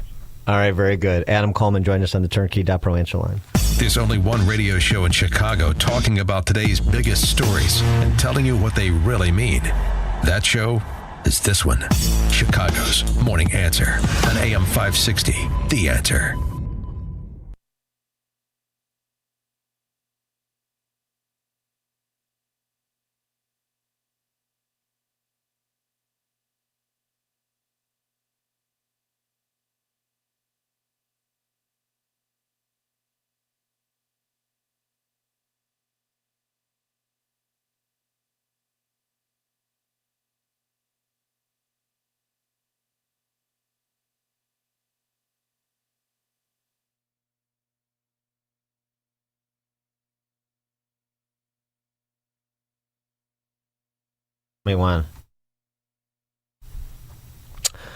Food for the Poor, our partnership, long-running partnership with Food for the Poor. We're doing it again this holiday season, as hopefully you've heard if you've been tuning in. We want to thank those who've signed up for our Business Benefactor Program. I'll give you those details momentarily, including South Suburban Humane Society, Applied Mechanical, Victoria Francisi on behalf of Breakthrough Ideas, Jeannie Ives' organization, DSP Insurance, D&C Export Group, and many others. Thank you so much for being a business benefactor. Food for the Poor, of course, as you have heard if you've listened to this show for any length of time, is a organization that is faith-based and provides relief to countries in Latin America and the Caribbean where there are significant populations of people who are on the cusp of starvation. These are families and children in particular who need food and water. Food for the Poor has been providing this assistance for more than 40 years in 17 countries around the world. They fed millions of people, provided more than $15 billion in aid, and they're top rated by Charity Navigator. More than 90 cents of every dollar raised goes directly to the clients. So they have a track record, and we have the receipts to ensure they are transparent and reputable. They do what they say they're doing, and it's the Lord's work, frankly. Your gift of $150 can provide food and water for 2 children for an entire year. Just $150, food and water for 2 children for an entire year in a place like Jamaica that was just ravaged by that hurricane, or in countries like Honduras and Haiti and elsewhere that have, basically existential need for food and water for significant portions of their population. To make a gift of any amount, just call 844-862-4673 or visit 560theanswer.com/foodforthepoor. If you're a business owner, getting back to that Business Benefactor Program, we're doing that again this year, obviously. We've got those sign-ups. The way that works is you make a tax-deductible gift of $2,500 to Food for the Poor. And we here at AM 560 will give your company, you and your company, 41-minute commercials to air on our airwaves during prime broadcasting hours, Monday to Friday, between 5 a.m. and 8 p.m. So it's a great marketing deal, the best in Chicago radio. And at the same time, that $2,500 tax-deductible donation will provide life-saving food and water for more than 30 children in Latin America and the Caribbean. To become a business benefactor, just call our general manager. He is John Gallagher.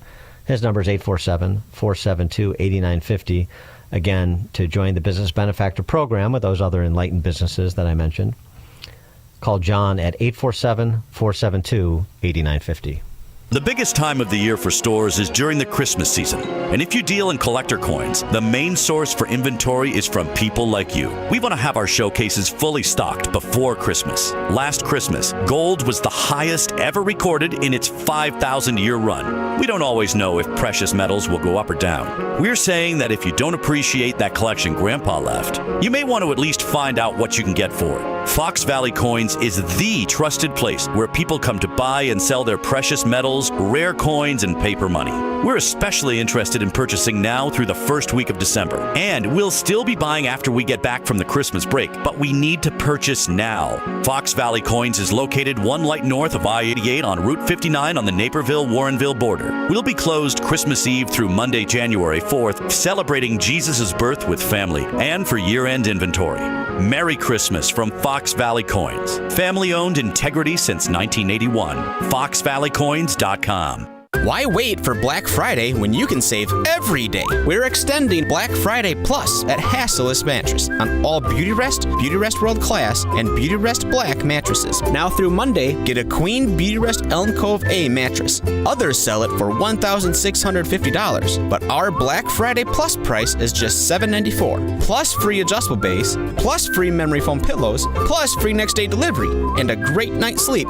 Find an employee-free showroom near you at Hassellus.com. Honey, why does it take you so long to get ready? Because I've got one tiny sink. I'm trying to balance makeup on the back of the toilet, and the mirror's always fogged up. Sounds like a circus act. Exactly. And I perform every morning. At Forever Remodeling, we create bathrooms that fit your life, not the other way around. From extra storage to spa-like showers and timeless finishes, we make your mornings easier. Visit foreverremodeling.com. That's the number 4, everremodeling.com. AM 560, The Answer. Got some text pushing back on Adam Coleman. 4 years. Talk to me after 10, 20, 30. How about 40 years? I'm protecting the texters to protect their marriages. This is great. Guy married 4 years, giving out advice. Will you be having any current Bears on to explain how to win a Super Bowl?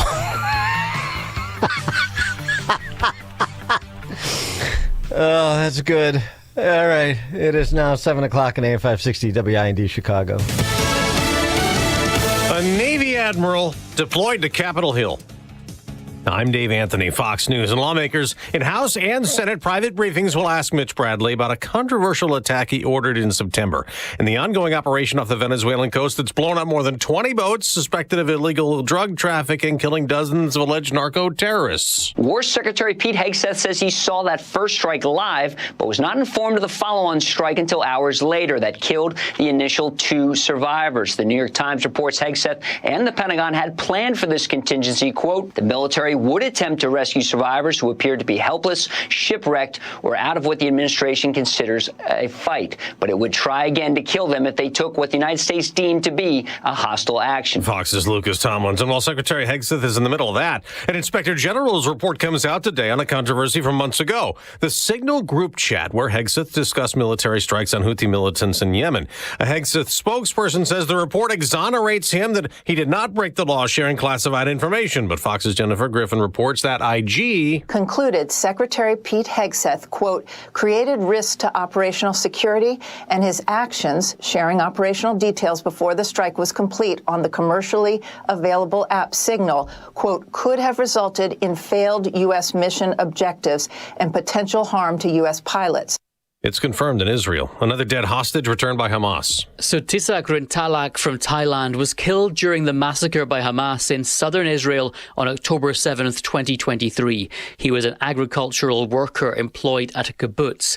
His return means Israeli Ran Gavili is the last hostage whose remains are still in Gaza. Fox's Jonathan Savage. Luigi Mangione returns to court this morning, 1 year to the day after the murder. He's charged in the shooting outside a New York City hotel of United Healthcare CEO Brian Thompson. A pretrial hearing continues.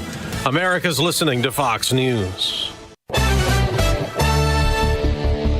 Good morning. It is just 10 degrees here in Chicago on AM 560 The Answer. I'm Stace Keene in the AM 560 newsroom. The Chicago Board of Education has agreed to pay $17.5 million to settle a sexual abuse lawsuit.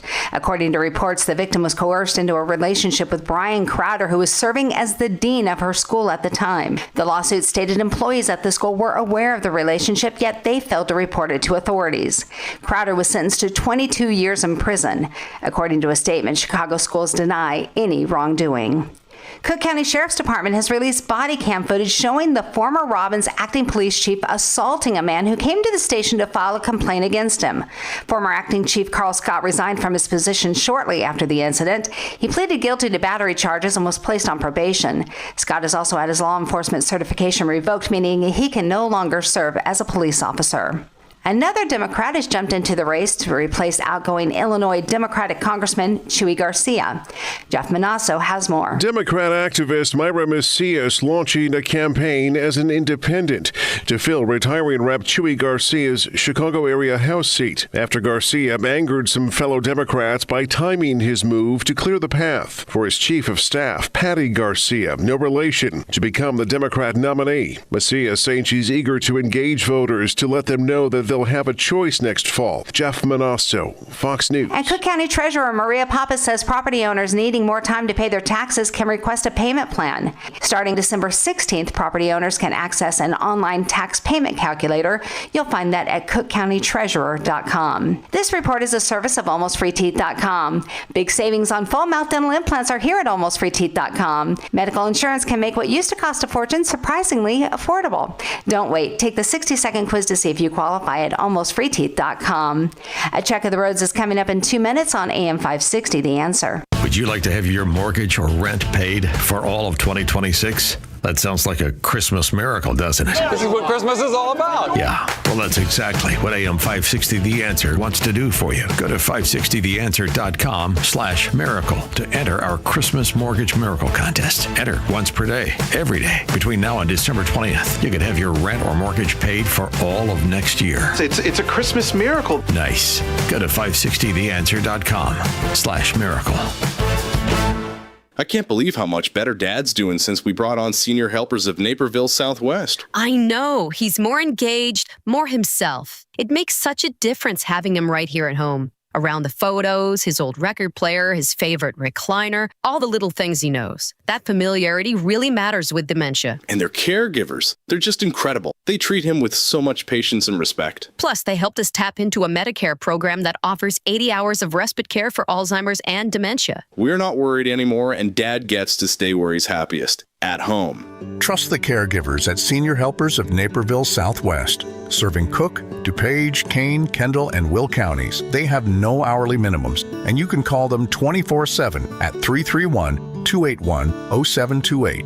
Again, that's 331-281-0728. And tell them AM 560 sent you. Senior Helpers of Naperville Southwest. Senior care, only better. Quiet down, here she comes. Surprise! Your accountant just emailed to say your quarterly taxes are way higher than you were expecting. At Progressive, we know small business owners don't usually like surprises because they cost you money. But a good surprise that could save you money? Getting discounts with a commercial auto quote from Progressive. Also, your favorite employee is leaving. They're going to pursue their dream of being a veterinarian.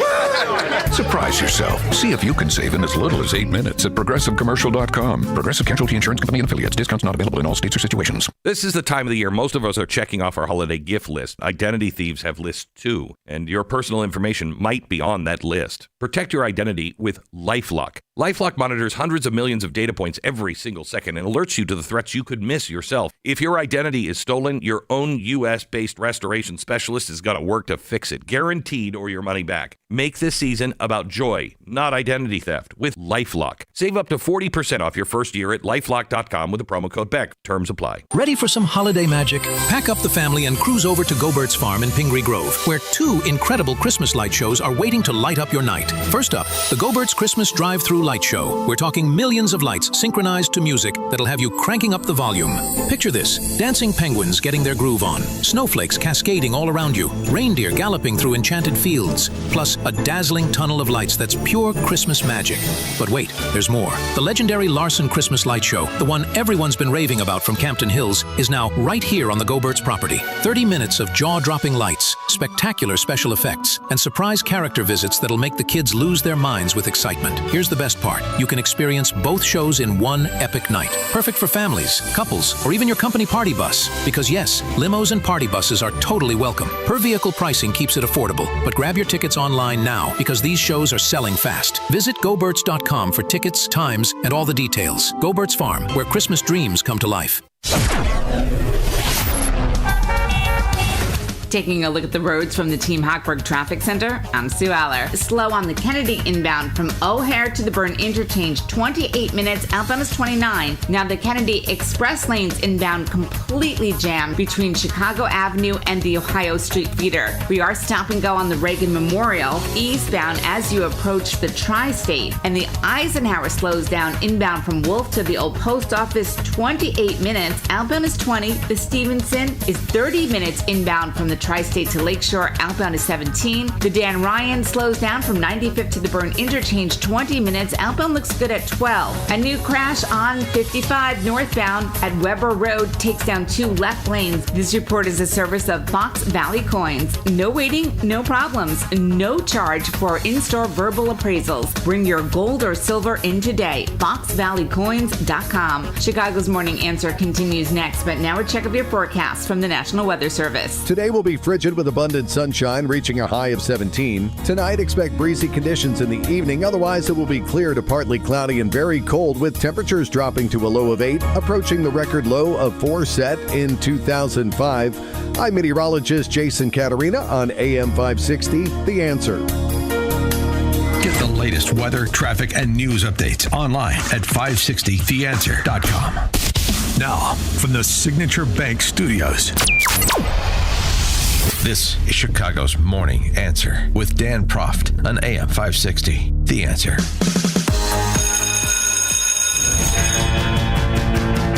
Cause they got the beat, the campus beat, the campus beat.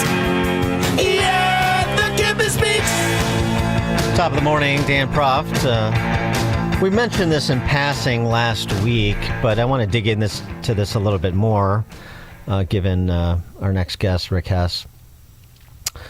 The NEA's training session, and by training session, that should be understood to be an Indoctrinate the Indoctrinators session, because that's what the NEA, the teachers' unions, do.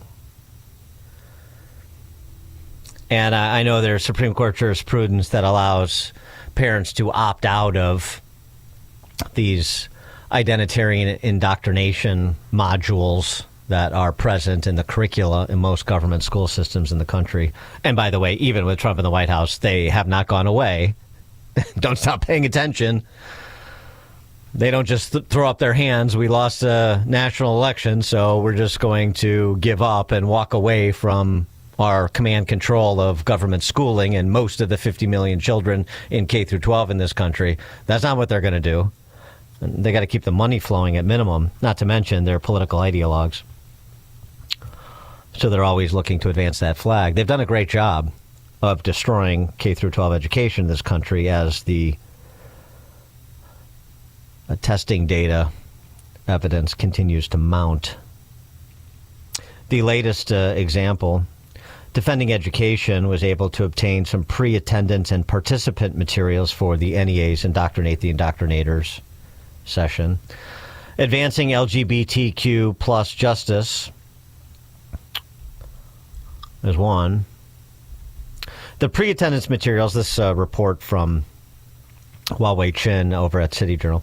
The pre-attendance materials put the training's absurdity on full display. On the document's second page, the NEA lists a series of principles that it expects attendees to accept.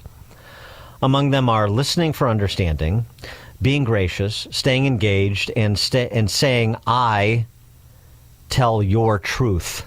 I tell your truth.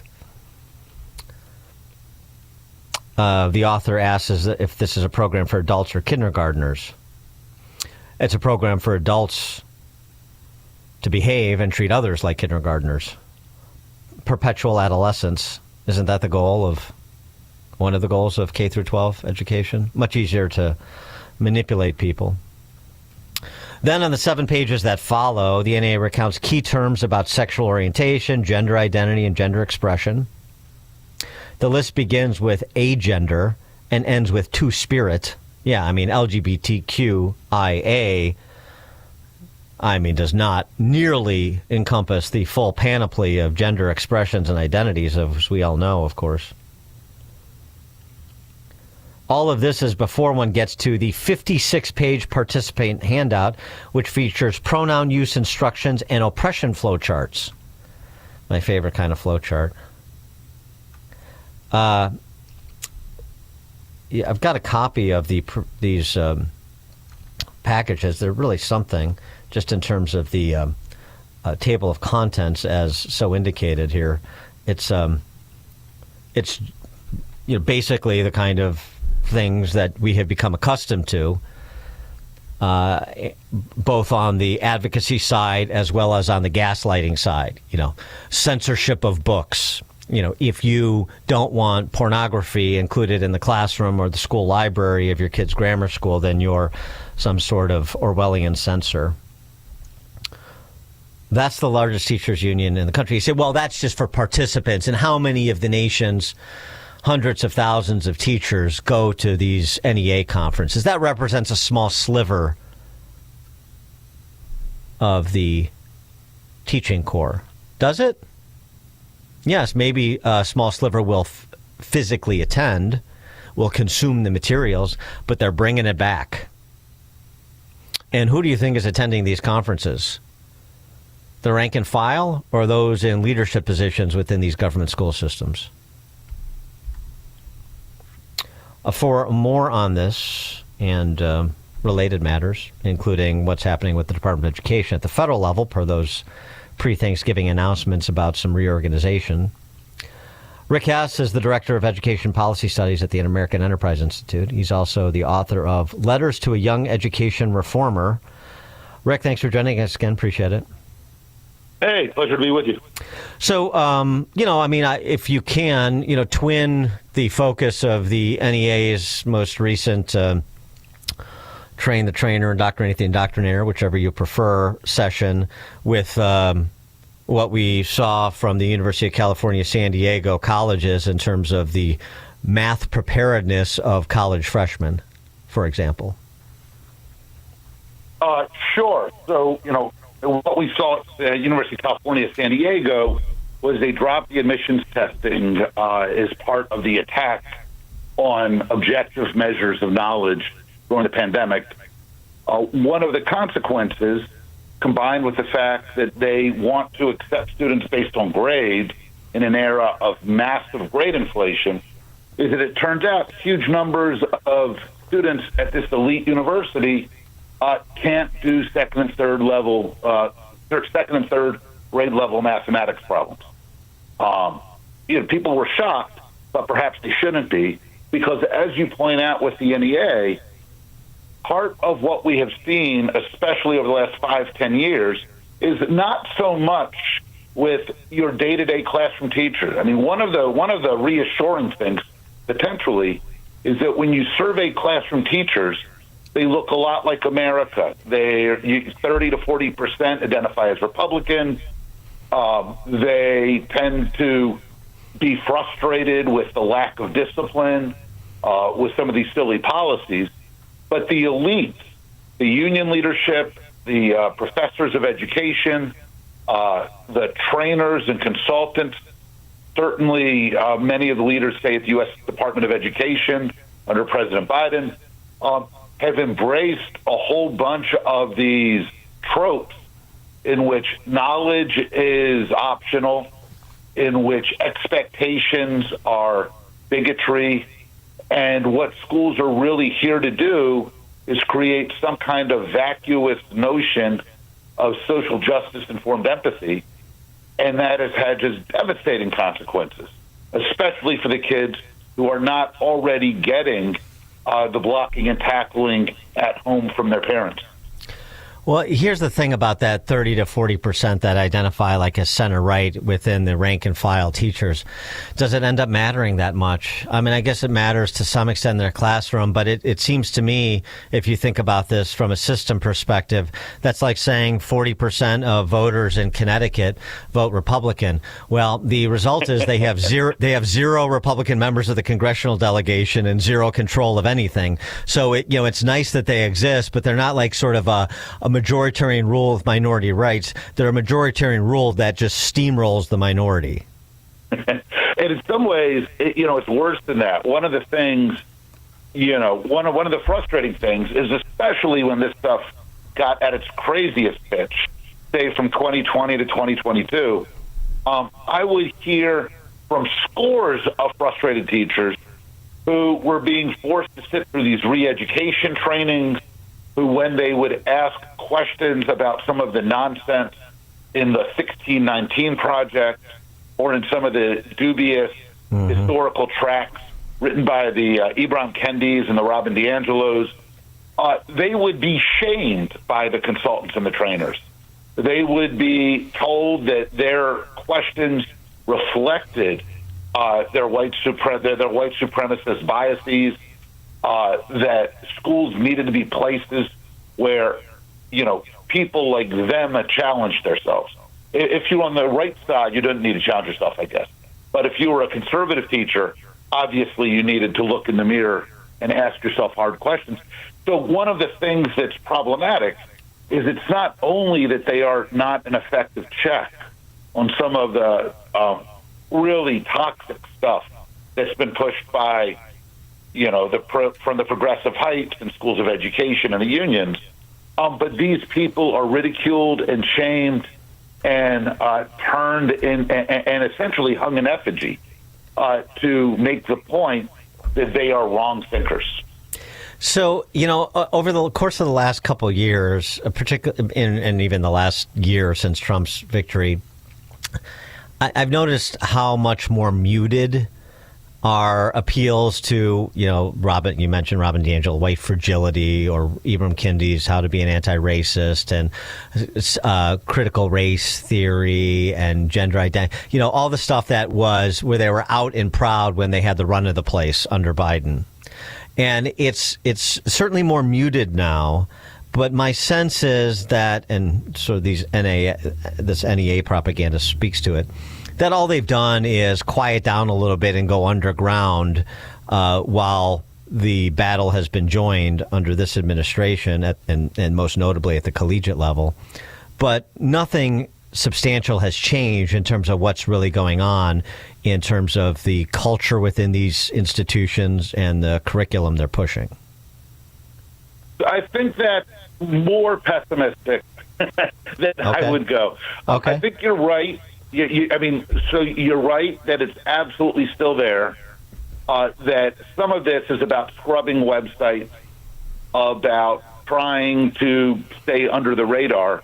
But one of the really important things for folks to understand is that the reason that these people were allowed to run wild was that a lot of reasonable centrists and more traditional Democrats just got bullied and intimidated and were gutless and scared to stand up.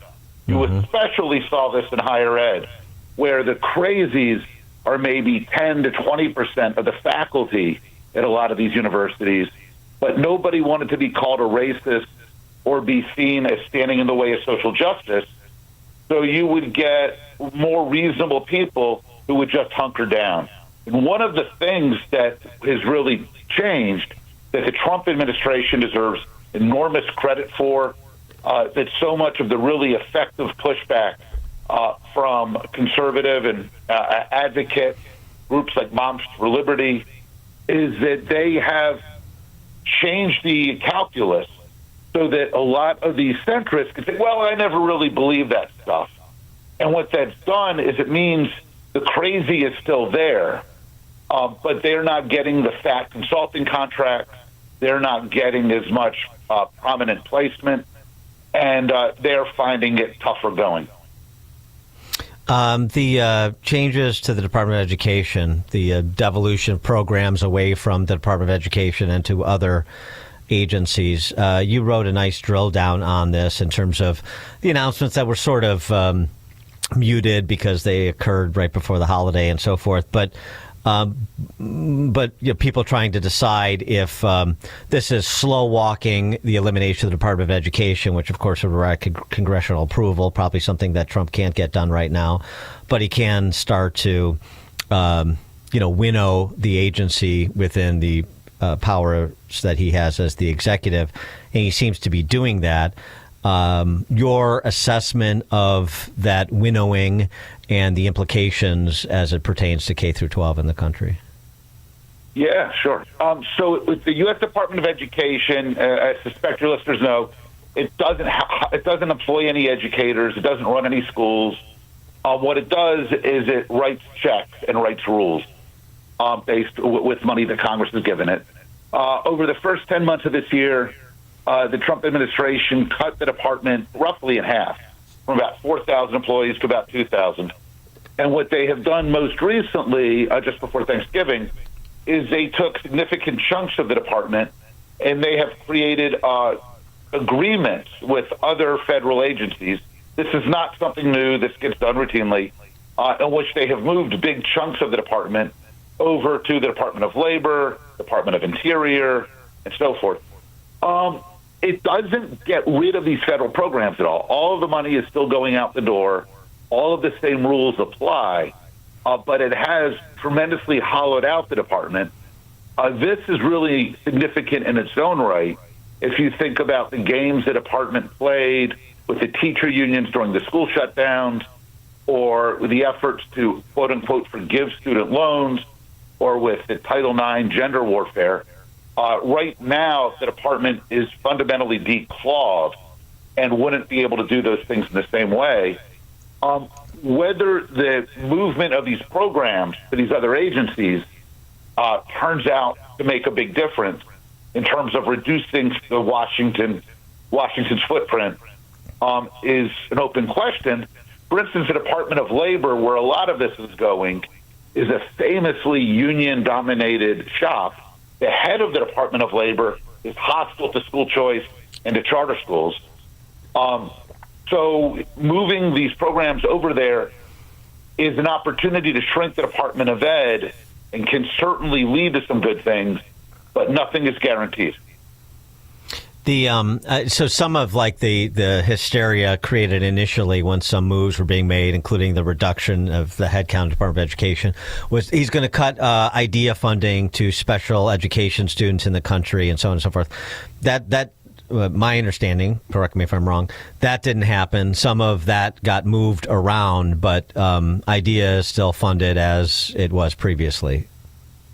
Yeah, that's right. So if you're a family and your child is at a school that gets Title I dollars for a low-income kid, or your child gets funding for children with special needs through IDEA, or your child uses the federal school lunch program, which has always been at the Department of Agriculture, none of the amounts of money that Congress has set aside for those has changed over the past year. And the coming school choice program where states can opt in, Illinois not opting in, just a reminder for those listening, of course not. Do you want to talk about hostility to school choice? Good grief. But what's your, I know this is sort of predictions based on who you think is opting in and who isn't, and what kind of donations ultimately flow to these scholarships. But what's your prediction in terms of how impactful that program has the chance to be?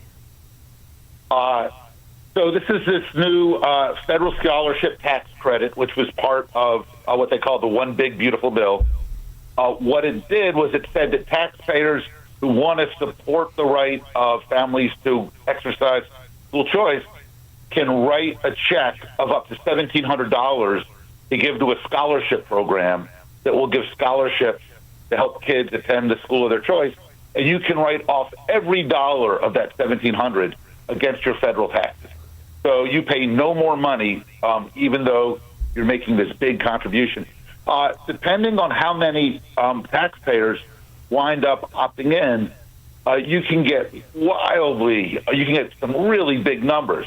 It could be a few billion, it could be 50 or 80 billion a year or more potentially. And states have the right to decide whether they want to set up scholarship programs. So Illinois taxpayers will be able to take the tax credit whether or not Illinois opts in.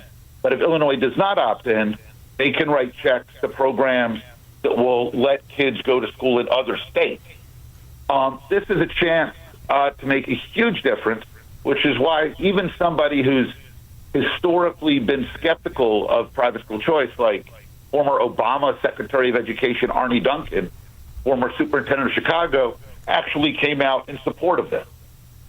This could be a life-changing opportunity for millions of children otherwise stuck in schools that aren't meeting their needs. Rick Hess is the Director of Education Policy Studies at the American Enterprise Institute and author of the book Letters to a Young Education Reformer. Rick, thanks as always for joining us. Appreciate it. Hey, pleasure to be with you. And Rick Hess joined us on the Turnkey.Pro answer line. This is the morning show more Chicago radio listeners are choosing. This is Chicago's Morning Answer on AM 560. The Answer.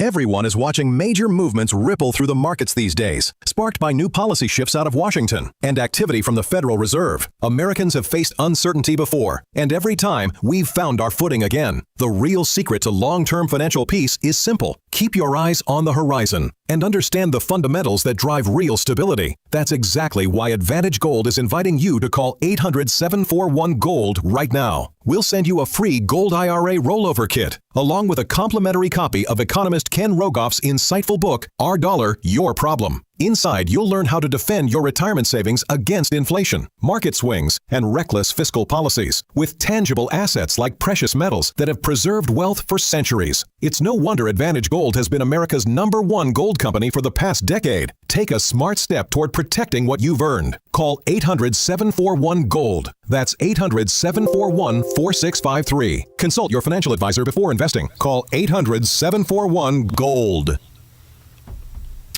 Listen, I'm going to be straight with you. Pain doesn't just hurt your body, it steals your life. I know because I've seen it with people I care about. Maybe you're dealing with it right now as well. Here's what I love about Dr. Ashley Caravelli and QC Kinetics. They get that. They're not pushing surgery. They're not handing out pills. They're using your body's own healing power to fix what's broken. This is cutting-edge stuff. I've talked to people who have been through this. Real results. No going under the knife. No medication fog. No sitting on the couch recovering. Just your body doing what it was designed to do, which is heal itself. QC Kinetics gives you long-term relief. So make 2026 the year you get back to living without pain. They've got weekend appointments, free consultations, and you can use your HSA or FSA spending accounts. Your first consultation is free, so don't hesitate to call to find out more. 312-827-6261 is the number. Again, 312-827-6261. Once more, call QC Kinetics, 312-827-6261. Wow, that's quite a combo. What, my outfit? Why are you wearing tuxedo pants with a polo shirt? It's all because of Penny Mustard's new Fancy Pants table. Are you referring to the Izzy Major counter table? That's the one. I've heard so many people talking about the Izzy table. They should be. It's a real showstopper. Sophisticrafted with locally forged iron and sturdy glass. Aha, the glass. What about it? The Izzy table's glass is so crystal clear. Yeah? Your dinner companions can see your lower half. Ah, that's why you're wearing Fancy Pants. It all makes sense now. Don't worry about your pants, but you might want to change your shoes. These happen to be my nicest work boots. They really class up the joint. Thanks. The Izzy Major counter table, American-made, with a unique iron and glass design, paired with 4 stools, and starting at just $57.10 at Penny Mustard. 7 Chicagoland showrooms. PennyMustard.com. Fancy pants versions of what people want. Penny Mustard Furnishings.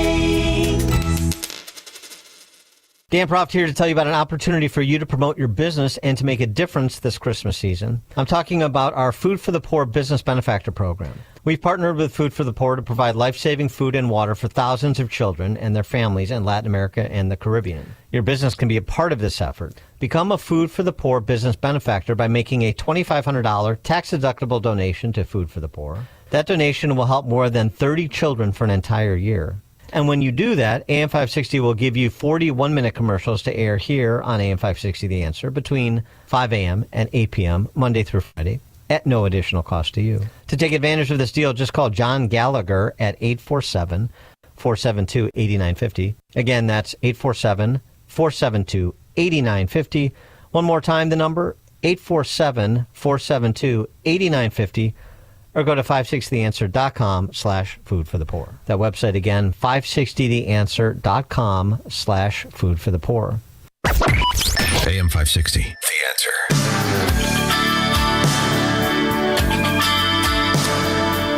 Coming up at 7:37, updating the controversy in scare quotes, the allegations of war crimes in scare quotes related to the Trump administration strikes on the boats of narco-terrorists, including that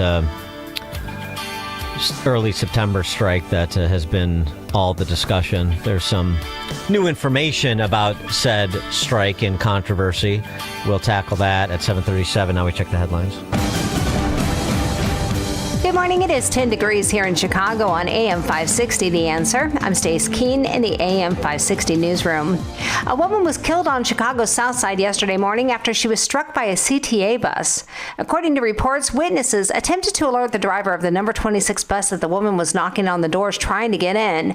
As the bus pulled away, passengers alerted the driver that the woman was on the ground, but the driver failed to stop. The woman was pronounced dead at the scene.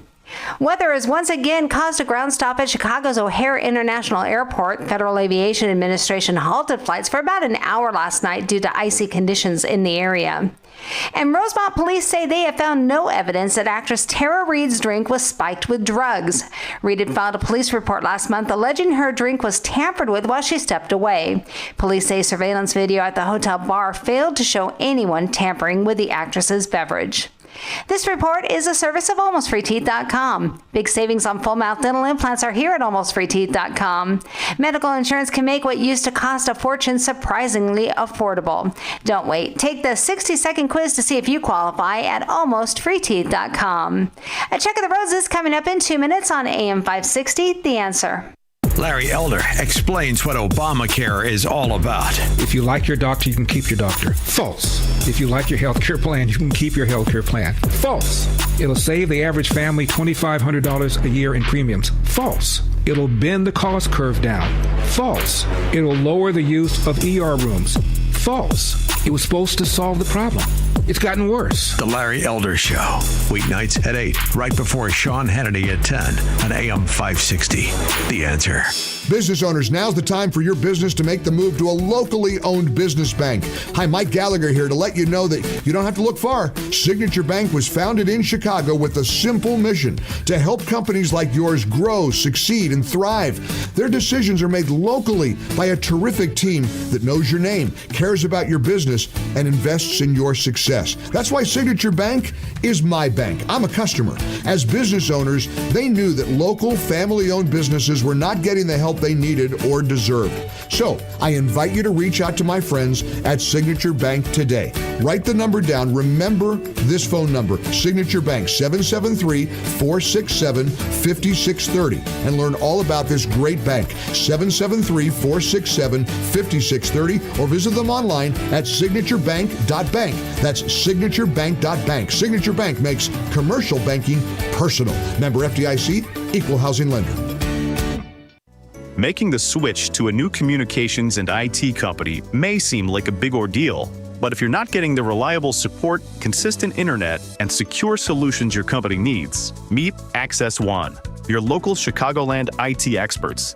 Access One has been powering Chicago businesses with secure, reliable IT solutions for over 30 years from our headquarters right here in the West Loop. Whether it's VoIP phones, dedicated internet, managed cybersecurity, cloud backups, or 24/7 support, Access One is here for you. Serving thousands of companies from Naperville to the North Shore, Access One is Chicago-owned and Chicago-run, a trusted IT partner for law firms, clinics, tech startups to manufacturers. We'll make the switch easier than you think. Let's talk. Call 800-654-1555 or visit accessoneinc.com. Rated top 5% in customer satisfaction and a Better Business Bureau A+ rated business. That's accessoneinc.com. Tech made personal locally. Hey, you want to give the gift they'll actually use this holiday? Peace of mind? Give the people in your life something that will protect them. Go to BYRNA.com today. They are the world leader in less lethal personal defense. It's compact, it's concealable, it's powerful. The newest burner, Compact, fits in a pocket, a purse, while delivering real stopping power for up to 60 feet away. I carry one every day. I recommend every family have a burner, every person have one. Now, it fires potent, kinetic, and aerosol rounds that can stop any attacker in their tracks for up to 40 minutes. It's legal in all 50 states. You don't need a background check. It ships right to your door. Burner gives both the gift giver and the recipient peace of mind, not just for the holidays, but all year round and for many years to come. Protect your loved ones. Safety is priceless. Visit BYRNA.com today and find the right launcher for you and your family. That's BYRNA.com. Check off the wish list with instant savings and free battery offers on select steel tools. Shop online or in store.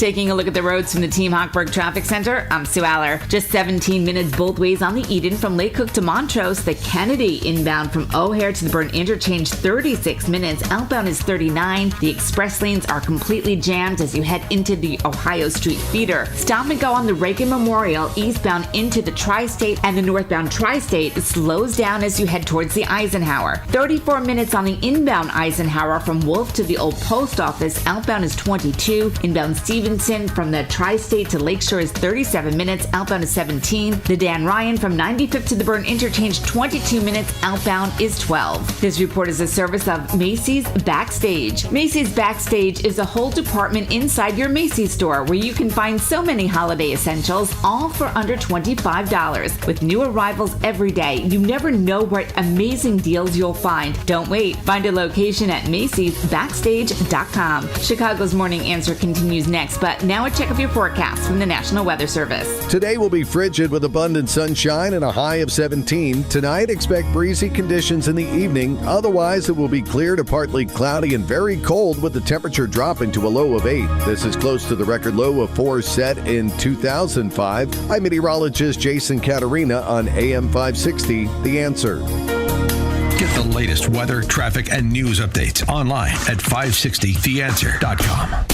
Now, from the Signature Bank Studios.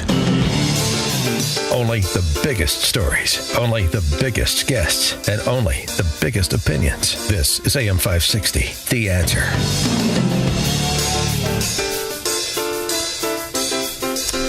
Top of the morning, Dan Proft, Treasury Secretary Scott Bessent participated in the New York Times Deal Book Confab, an annual parade of elites. Unfortunately, before the insufferable Aaron Ross Sorkin, who did the interviewing. Although Bessent was ready, as he normally is, to deliver a particular point, and this was a rather humorous one, given this is the New York Times Deal Book Conference. Scott Bessent no longer a reader of said New York Times, and here's why. The question is, how should is this is like a new? Is this a new normal? That Andrew, there's no new normal, and I can tell you that I actually don't read the New York Times anymore. But sometimes I do watch CNBC. But occasionally people send me articles, and there's just this fever swamp. And you're now a pop historian with 1929, and in 20, 30, 40, 50 years, the New York Times is no longer the paper of record. You can't go. I read this article. President Trump is slowing down. President Trump's mental capacity. It is 100% fake. That he only called me twice at 2 a.m. last week instead of 3 times. You're saying he called you? I believe that he called you at 2 or 3 in the morning. That whole narrative. You had what was one of the greatest scandals of all time.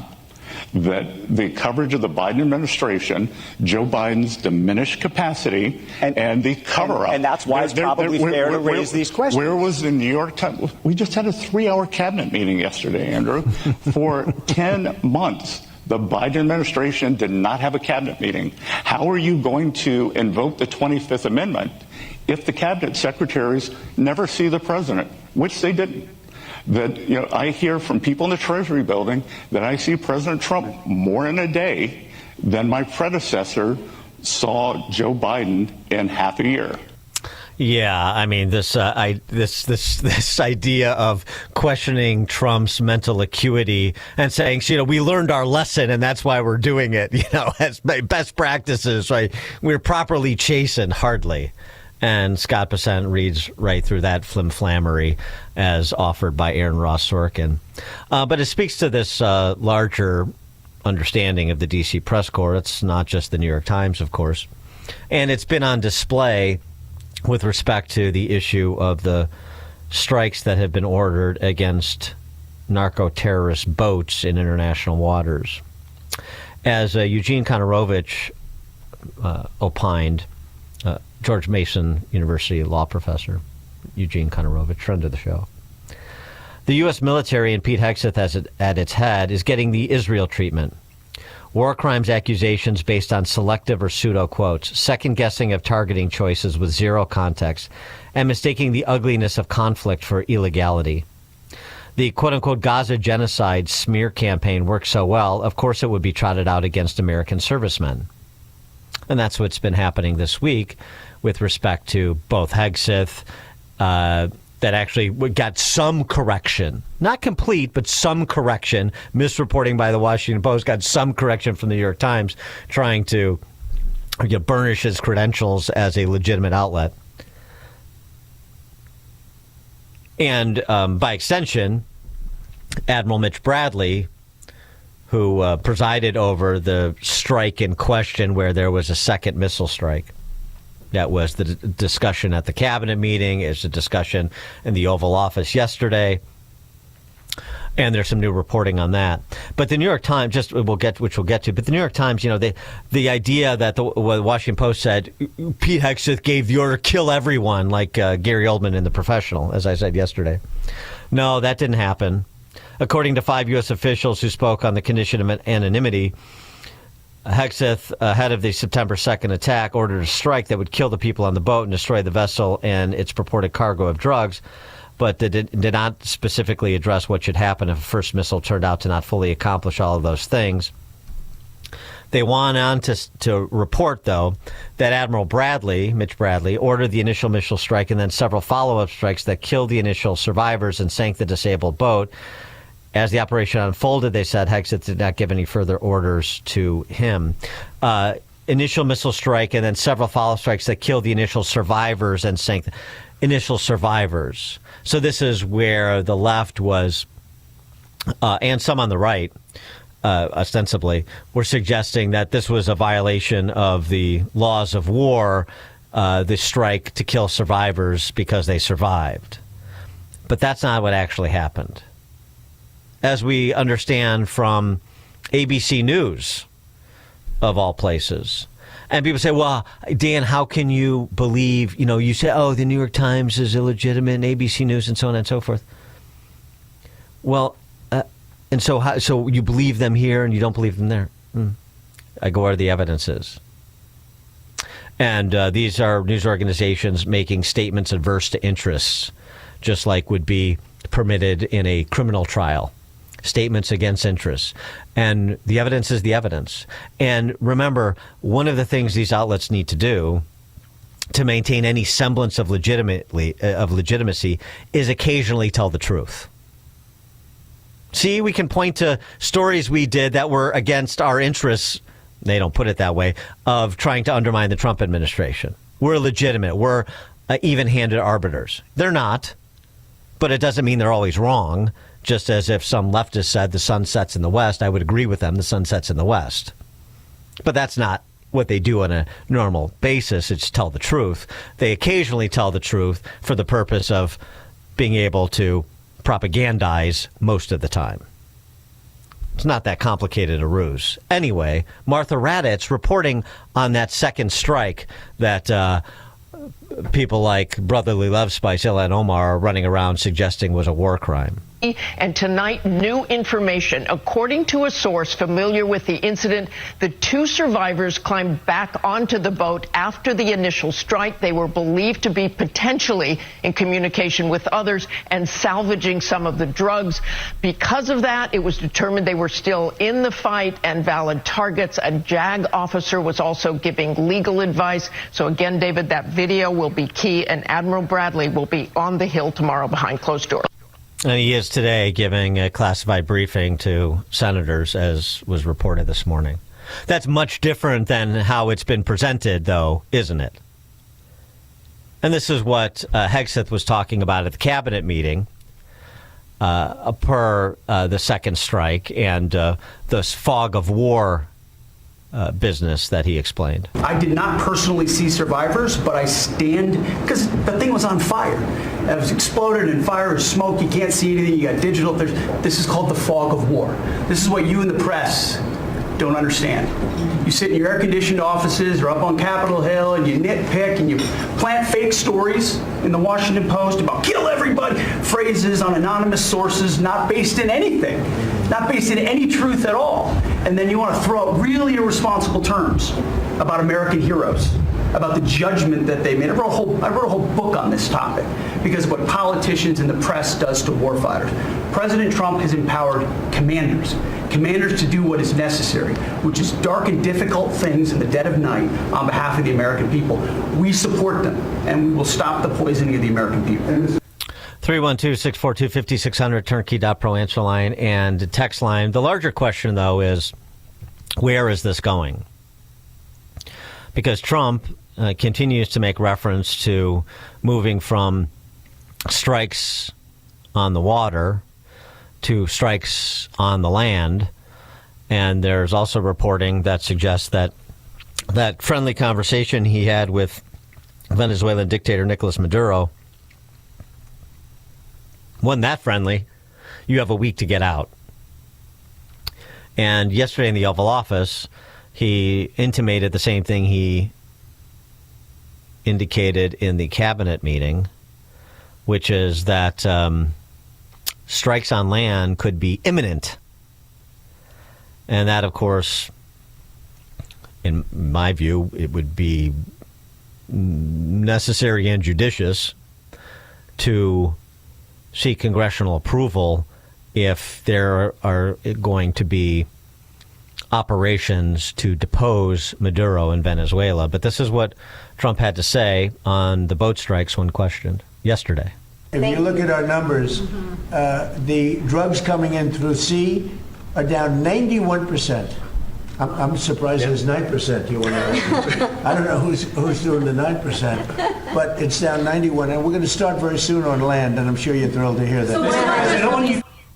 We're going to start very soon on land. 312-642-5600, turnkey.pro answer line, what that might look like. U.S. Army Colonel Doug Macgregor, who, is a fairly isolationist in his disposition in terms of international relations, was generally opposed to supporting Ukraine in their fight to push back the Russian invaders. He, on a podcast, recently said that the idea of deposing Maduro may be more complicated than as presented. We've been talking about this the last couple of days, including with Stephen Bucci and with Justin Logan from the Cato Institute yesterday or the other day. There is the possibility of great improvement in the situation in Venezuela if Maduro abdicated and Maria Conchata, rose to power. Obviously, that would represent a sea change from the repressive dictatorship that is Maduro's, which has destroyed Venezuela and, frankly, sent a lot of Venezuelan refugees to America. Macgregor said, basically, America has built up a massive military power in the Caribbean, but hasn't answered the basic questions that doomed Vietnam, like what is the actual objective? How do you achieve it? What does the region look like when you're done?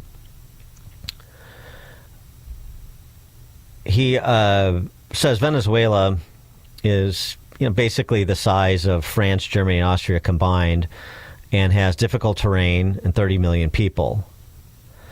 The efforts at regime change have failed to take out Chavez under Bush and Obama and Maduro, and he doesn't believe that military power alone will work.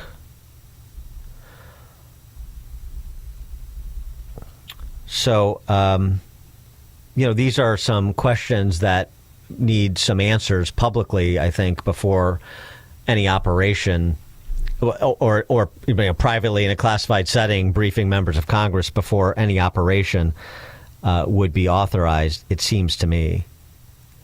I don't necessarily agree with Macgregor's sentiment or assessment of the situation, and I certainly don't agree that some of these questions haven't been answered. I mean, there's been enough writing by foreign policy thinkers on these issues that there are certainly some answers.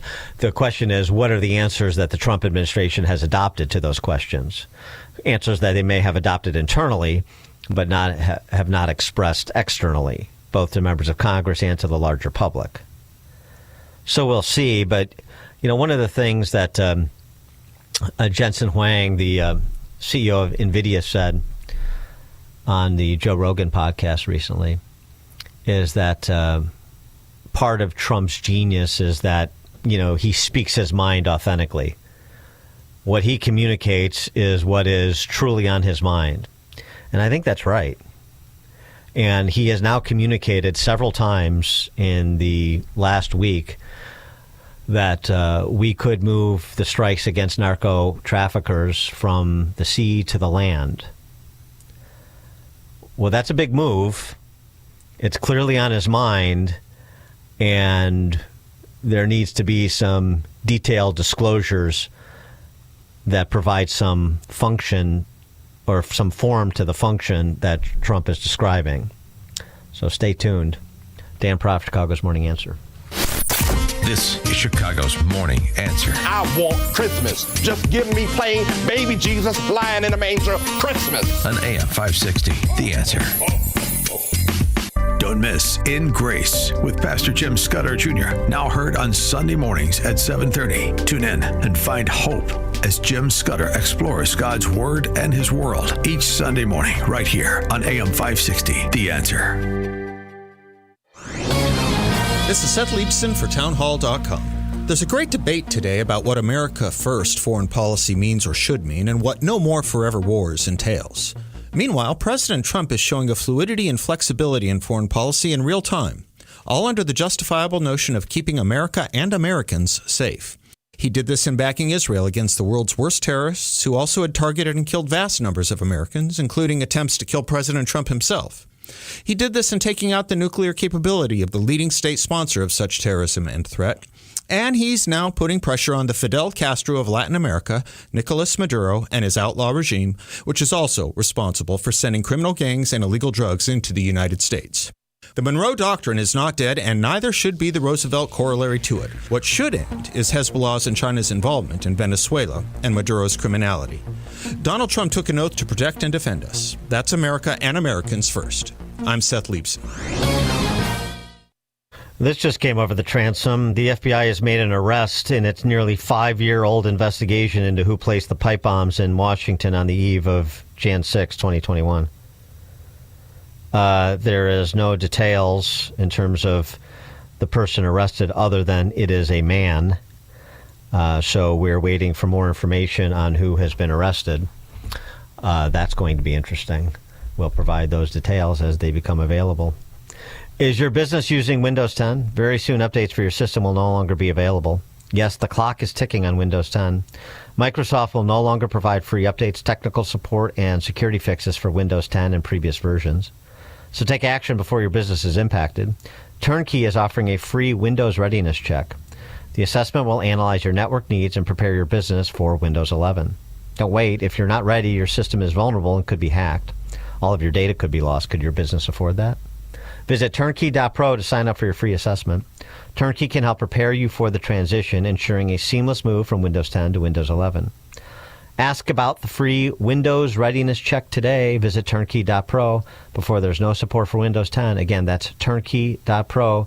Turnkey.pro, your small business champions.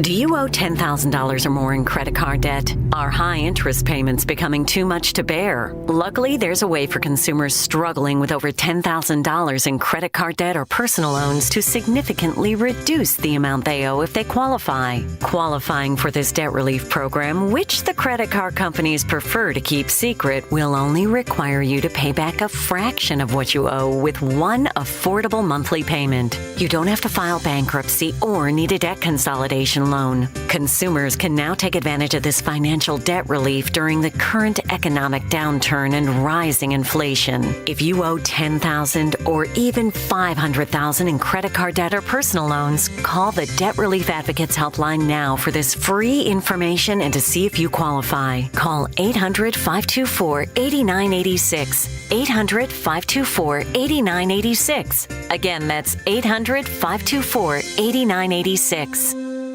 Dan Proft here to tell you about our 2025 Food for the Poor campaign. If you've listened to this station and to our show for any length of time, then you already know about Food for the Poor. They are a nonprofit, faith-based organization that provides food, water, medicine, clothing, and life-saving supplies directly to local partners in Latin America and the Caribbean. We all know about how bad the situation is in Latin America and the Caribbean right now. Economic decline, political instability and corruption, and high food prices. The only thing standing between these families and starvation is Food for the Poor and their partners who are providing life-saving food relief on the ground. But in order to get food and water to those who need it most, Food for the Poor needs your help.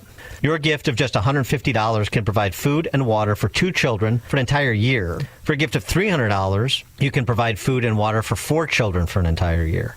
To make a gift of any amount, just call 844-862-4673. That's 844-862-4673. Or visit 560theanswer.com/foodforthepoor. Salem News Channel, your go-to source for news and conservative opinion. We reveal how politics hits home, how your family, your freedoms, your way of life are debated, challenged, even regulated. Every day we cut through the noise, pitting nonsense against common sense. On every screen, in every home. Salem News Channel is across America. AM 560, The Answer.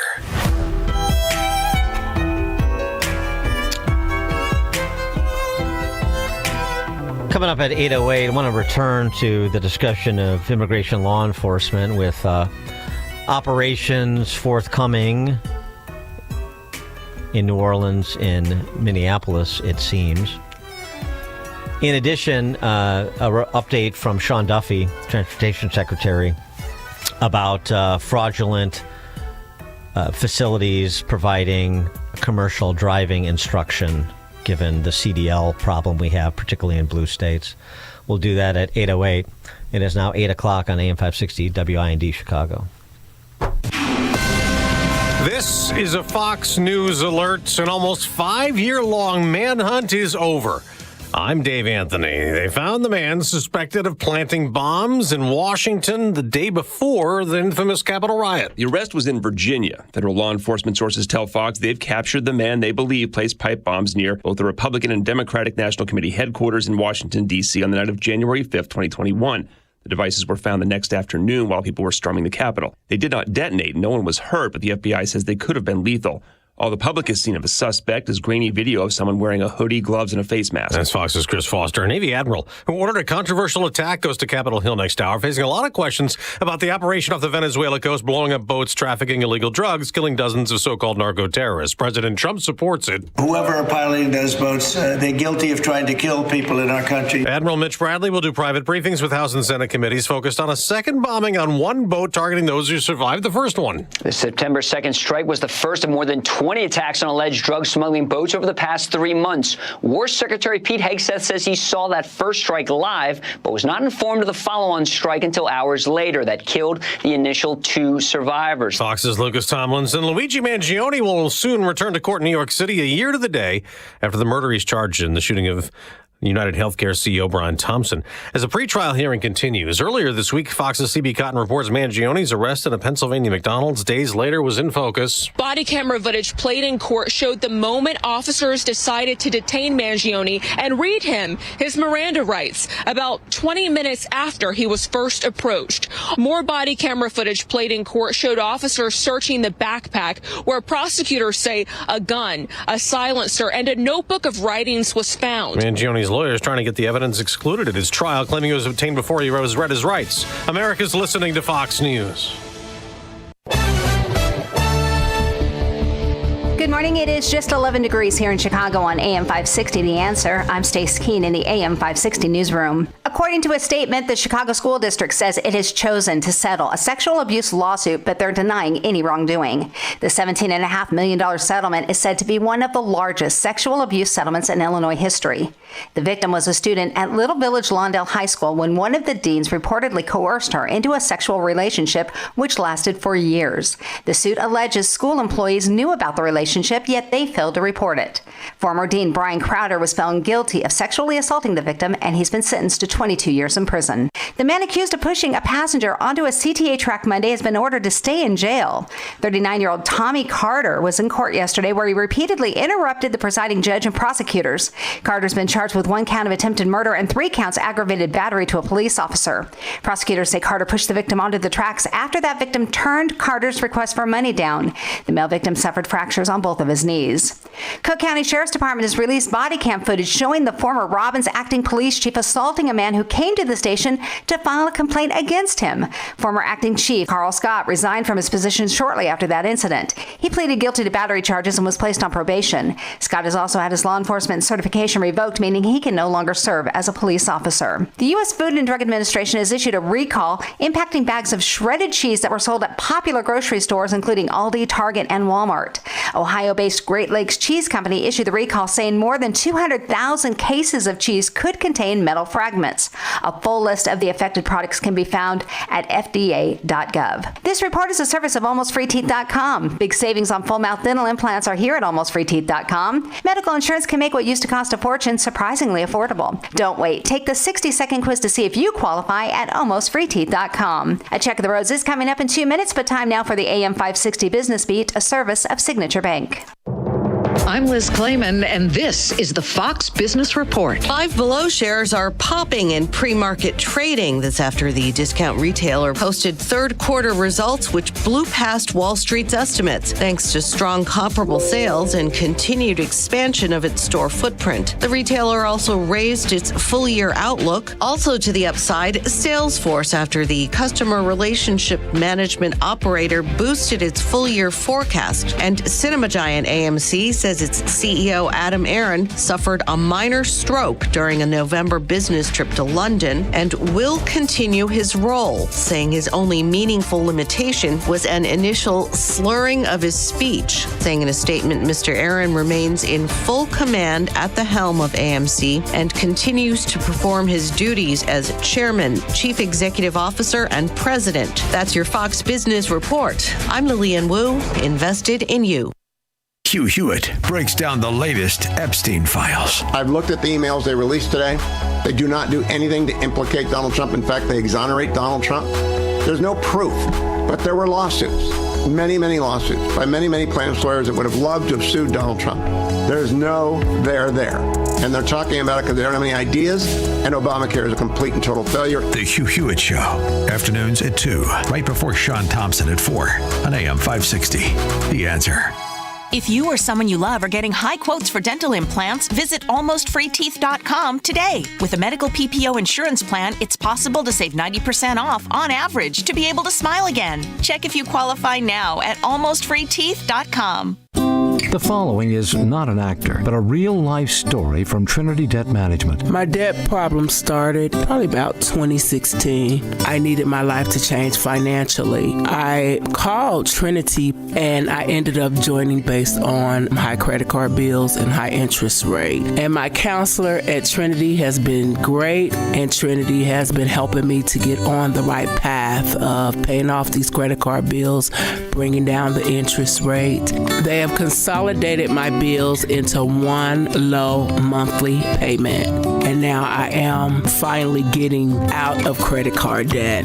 So I just want to say thank you, Trinity, for showing me a better and greater path. If you're in debt and you need help, call Trinity at 1-800-990-6976. My name is Sharon, and soon I will be debt-free for keeps. 1-800-990-6976. Sean Thompson here, and with me today is my friend Dr. Michael Huber, who is one of the creators and developers of Virago. Why don't you tell us what Virago is and the benefits of it? I created Virago with 23 natural ingredients that work together to create this immune response in the body.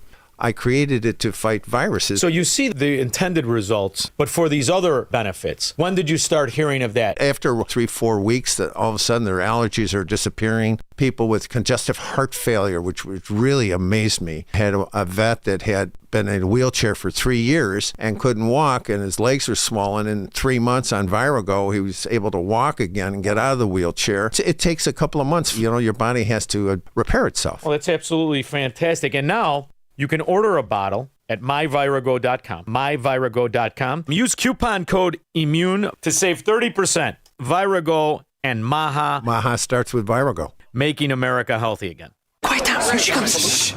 Surprise! Your accountant just emailed to say your quarterly taxes are way higher than you were expecting. At Progressive, we know small business owners don't usually like surprises because they cost you money. But a good surprise that could save you money? Getting discounts with a commercial auto quote from Progressive. Also, your favorite employee is leaving. They're going to pursue their dream of being a veterinarian.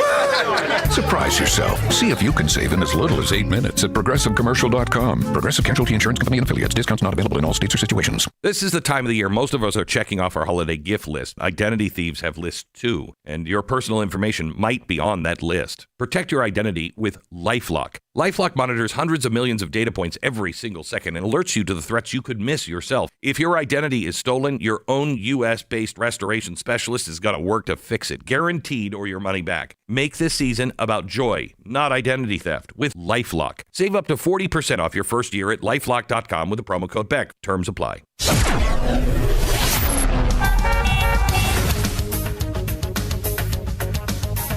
Taking a look at the roads from the Team Hochberg Traffic Center, I'm Sue Aller. Jam-packed northbound on Lakeshore Drive as you head towards Hollywood Avenue. The Kennedy, very slow inbound from O'Hare to the Byrne Interchange, 51 minutes. Outbound is 48. The express lanes are also stop and go inbound into the Ohio Street feeder. It's a slow ride eastbound on the Jane Addams with a crash right by Randall Road, and then more delays as you approach the Eisenhower. The Eisenhower inbound from Wolf to the Old Post Office is 46 minutes. Outbound is 26. 48 minutes on the inbound Stevenson from the Tri-State to Lakeshore. Outbound is 21. This report is a service of AlmostFreeTeeth.com. Big savings on full mouth dental implants are here at AlmostFreeTeeth.com. Medical insurance can make what used to cost a fortune surprisingly affordable. Don't wait. Take the 60-second quiz to see if you qualify at AlmostFreeTeeth.com. Chicago's Morning Answer continues next, but now a check of your forecast from the National Weather Service. Today will be frigid with abundant sunshine, reaching a high of 17. Tonight, expect breezy conditions in the evening. Otherwise, it will be clear to partly cloudy and very cold, with temperatures dropping to a low of 8, approaching the record low of 4 set in 2005. I'm meteorologist Jason Caterina on AM 560, The Answer.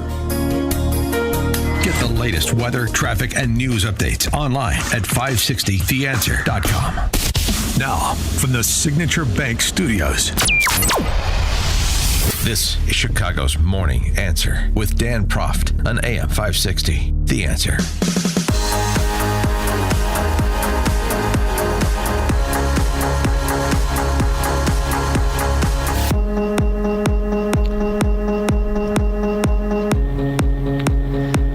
Top of the morning, Dan Proft here.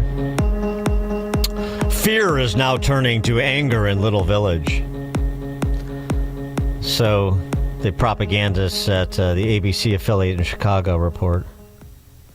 Because a former Little Village Chamber of Commerce staff member was caught on body-worn camera video thanking federal agents arresting those in Little Village in this country illegally. Olmen Shaheen, staffer identified by the Little Village Chamber of Commerce. God bless you, gentlemen out there. Stay strong. Keep working, he's heard saying on the body cam video that was recorded at the end of October.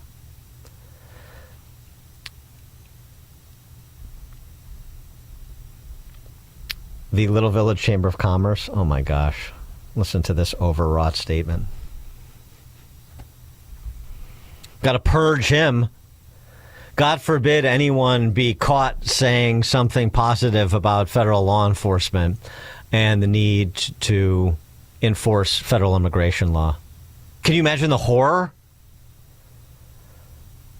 fear turning to anger. Somebody in the neighborhood supports the enforcement of federal immigration laws. Jennifer Aguilar, the executive director of the Little Village Chamber of Commerce. The Little Village Chamber of Commerce strongly condemns the statements made by a former staff member. These comments were made independently, do not reflect our mission clearly, and are completely inconsistent with the Chamber's longstanding commitment to support, protect, and uplift immigrant families and local businesses. In other words, completely inconsistent with the Little Village Chamber of Commerce opposition to the enforcement of federal immigration law. You don't come across as good as you think you do, Jennifer Aguilar and company. 312-642-5600, turnkey.phone answer line. You'll be happy to know the individual involved is no longer employed by the organization, effective immediately. We gave him the what for and the door. How dare he compliment federal law enforcement officers? The insanity of it all, really. Now that ICE operations have moved in terms of the intensive, the aggregation of law enforcement resources, the deployment of ICE personnel for enforcement and removal operations to Charlotte first, and we're expecting a heightened presence in both New Orleans and the city formerly known as Minneapolis, as we discussed earlier in the program. You've got people sort of picking up some cues from the professional agitators and the anti-law enforcement propagandists in the media that they saw on display in Chicago. For example, restaurants in New Orleans are passing out whistles like were used in neighborhoods like Little Village to alert people of ICE so they could run and hide. We've got this ad that's actually run. Now they're getting into the network affiliates in these urban centers. We appreciate your propaganda, but we want to double down. You're not quite pointed enough with your demonization of federal law enforcement officers. So we want to aid the effort. And who better to do that than the Women's March that produced this ad running in Charlotte? You will be caught. You will be removed. And you will never return. Video to a monitor shows the moment the ICE agent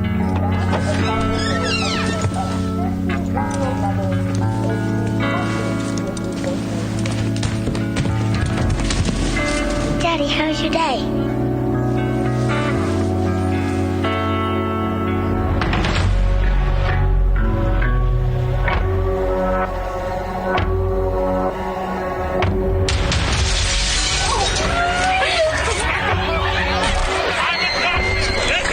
A mask can't hide you from your neighbors, your children, and God. They'll know. You can walk away before the shame follows you home. Daddy, how's your day?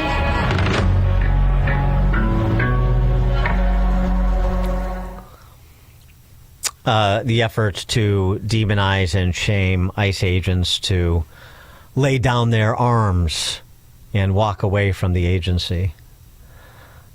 Essentially promotion of defunding ICE through voluntary depersonalization of ICE. Daddy, how was your day? So, the ad sets up, as you sort of get the gist of it, I'm sure, even just the audio version. The ad sets up the reporting of ICE enforcement actions, and then this ICE agent comes home and he gets the "Daddy, how was your day?" from the little girl, and then they cut to breaking a car window and melees on the streets, which of course they ascribe full responsibility to ICE for those melees as opposed to people resisting arrest and interfering with ICE operations. And then it gets back to as you heard, you can wear a mask, but you can't hide from your neighbors, your God, and your daughter. Daddy, how was your day? What are you going to say?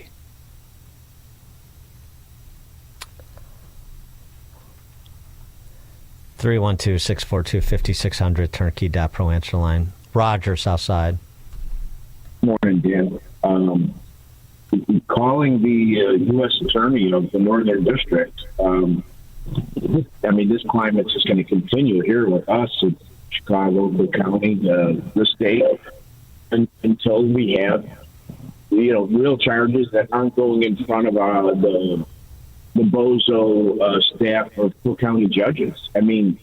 It's an epidemic here, and I don't see us climbing out of it. And what do you think? Can we climb out of this thing without it being going down financially? Can we climb out of this thing without what? Without before there's a financial collapse here. How much is Jelly Belly put aside for? How much of that money has been put towards illegals for health care, aid, everything else, phones, up and down the line? Are we in the billions yet? Oh, yeah, we're in the billions. Thanks for the call, Roger. And it's we're adding to it because starting January 1, undocumented students in Illinois are eligible for student aid to taxpayer-funded universities. Of course they are. Because there's no difference between being a citizen and a resident of Illinois and being here illegally and being a resident of Illinois. No difference. So, you got to put stark questions to the electorate and make your case, and they're going to make their choice. Can we climb out of it? I don't know. I don't know what the political will is out there. I understand the skepticism. I think there's good reason to be skeptical. But, I would say, again, this is in the absence of people other than on my little show here, Jeannie Ives, a few others, John Cass, putting those questions in no uncertain terms to people for consideration, making the arguments, presenting the alternative path. I'm not sure that the people that are profiled by the Chicago Press Corps, profiled and celebrated, I don't know that they're representative of the majority. Not when it comes to public safety and law enforcement. But as I've been saying for many, many moons, a motivated, distinct minority can steamroll a quiet, supine majority. And that's happening on a lot of issues in Chicagoland and Illinois. So, point is, the only way to find out just exactly what the political will is or isn't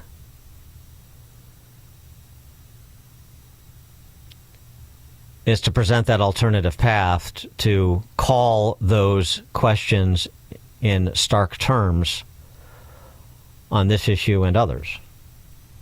And until we have people running for high office and an opposition party that wants to do that, then I don't know that we'll ever know. We'll be able to describe what is, but this will always be a what could have been. Seems to me. 312-642-5600, turnkey.pro answer line. Bill, Northwest Side. Yeah, Dan. The counter to that woman's ad is same thing, same scenario. Little girl saying to her ICE agent, Daddy, how was your day? Honey, I had a very good day. I took some bad people that were hurting people, and they're no longer going to be able. I caught some people that were hurting people. They're no longer going to be able to hurt anyone. So I had a very good day. Mm-hmm. Thanks for the call, Bill. Yeah. The Women's March, is a feminist group that purports to be against sexual oppression. Since 2021, more than 17,000 arrests of non-citizens have been made for sexual assault. Since 2021, more than 200,000 women and children have been trafficked by cartels. So I'm sorry, who is on the side of protecting women and children and who is not?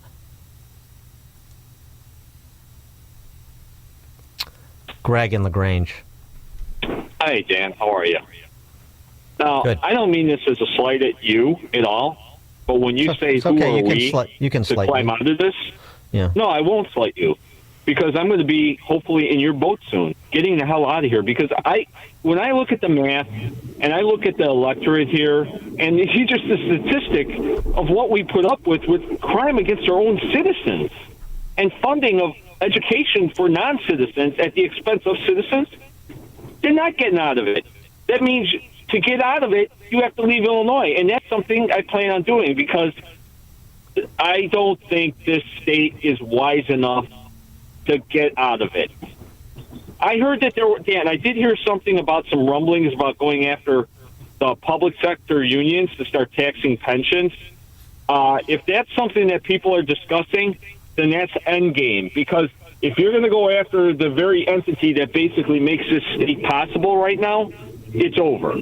So have a great day and enjoy Florida, buddy, because a lot of us envy you. Bye-bye. Thanks for the call, Greg.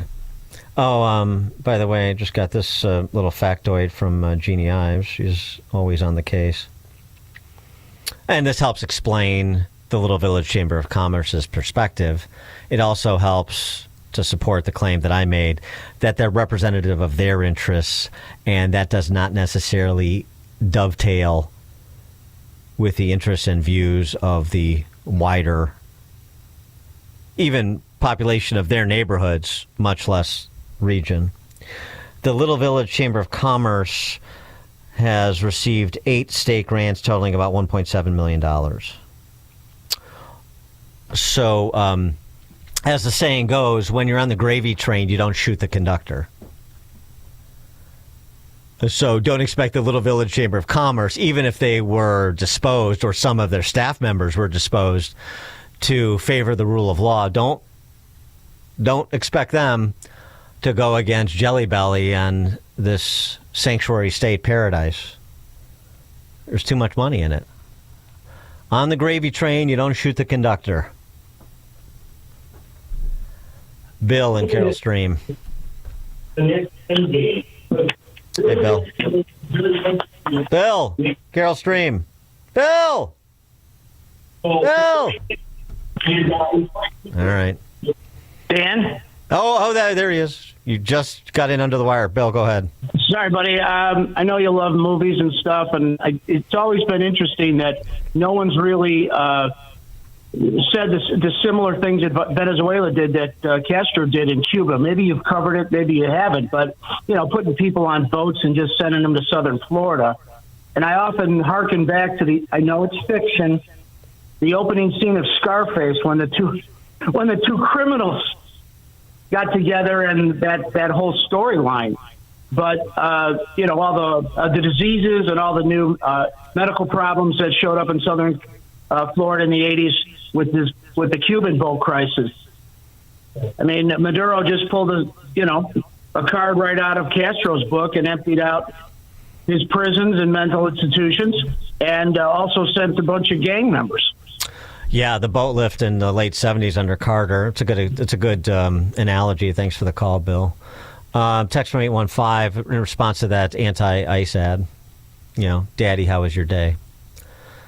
Some of our listeners should go to work for the RNC. Had a really good day. Some children, saved some children from sex traffickers, stopped some people from dealing drugs, saved women and girls from being raped. I made your world safer. Exactly. Yeah. No, I mean, that ad is perfectly set up for a response ad on the merits, isn't it? Eileen in Evanston. Yeah, actually, I'm in Wilmette. I received my business license renewal, and in it was a flyer with all this information on where to go if the federal agents are haranguing you or and stuff like that. Also, they mentioned don't put food out for rats, but that's good advice. Well, your local government is so helpful. Yes, okay. Right, yeah. Thanks for protecting me, but I mean, we have panhandlers in front of all the stores in Wilmette, and they, Really? Oh, yeah. Well, they've been a little less frequent with the cold weather and the ice people. And if they're not panhandlers, then there's people handing out the ice whistles, to which I'm sorry I did not grab an ice whistle and start blowing to see what happens.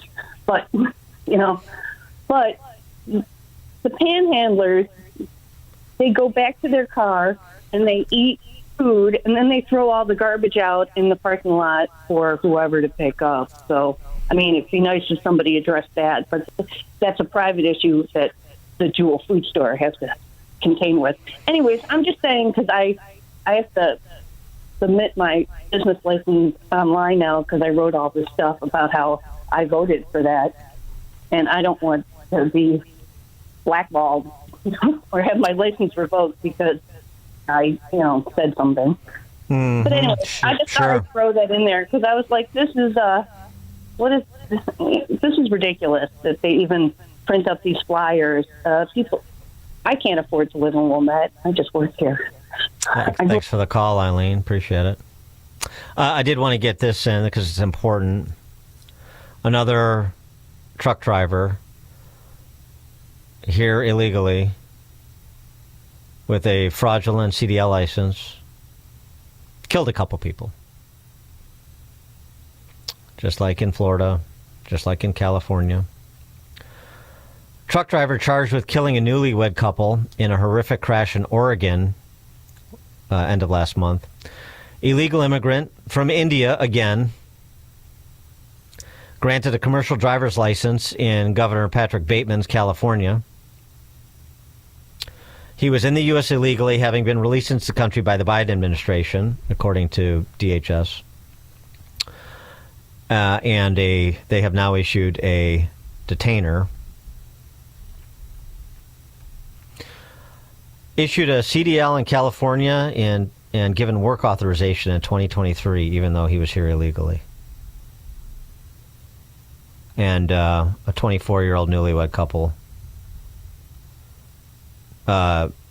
dead.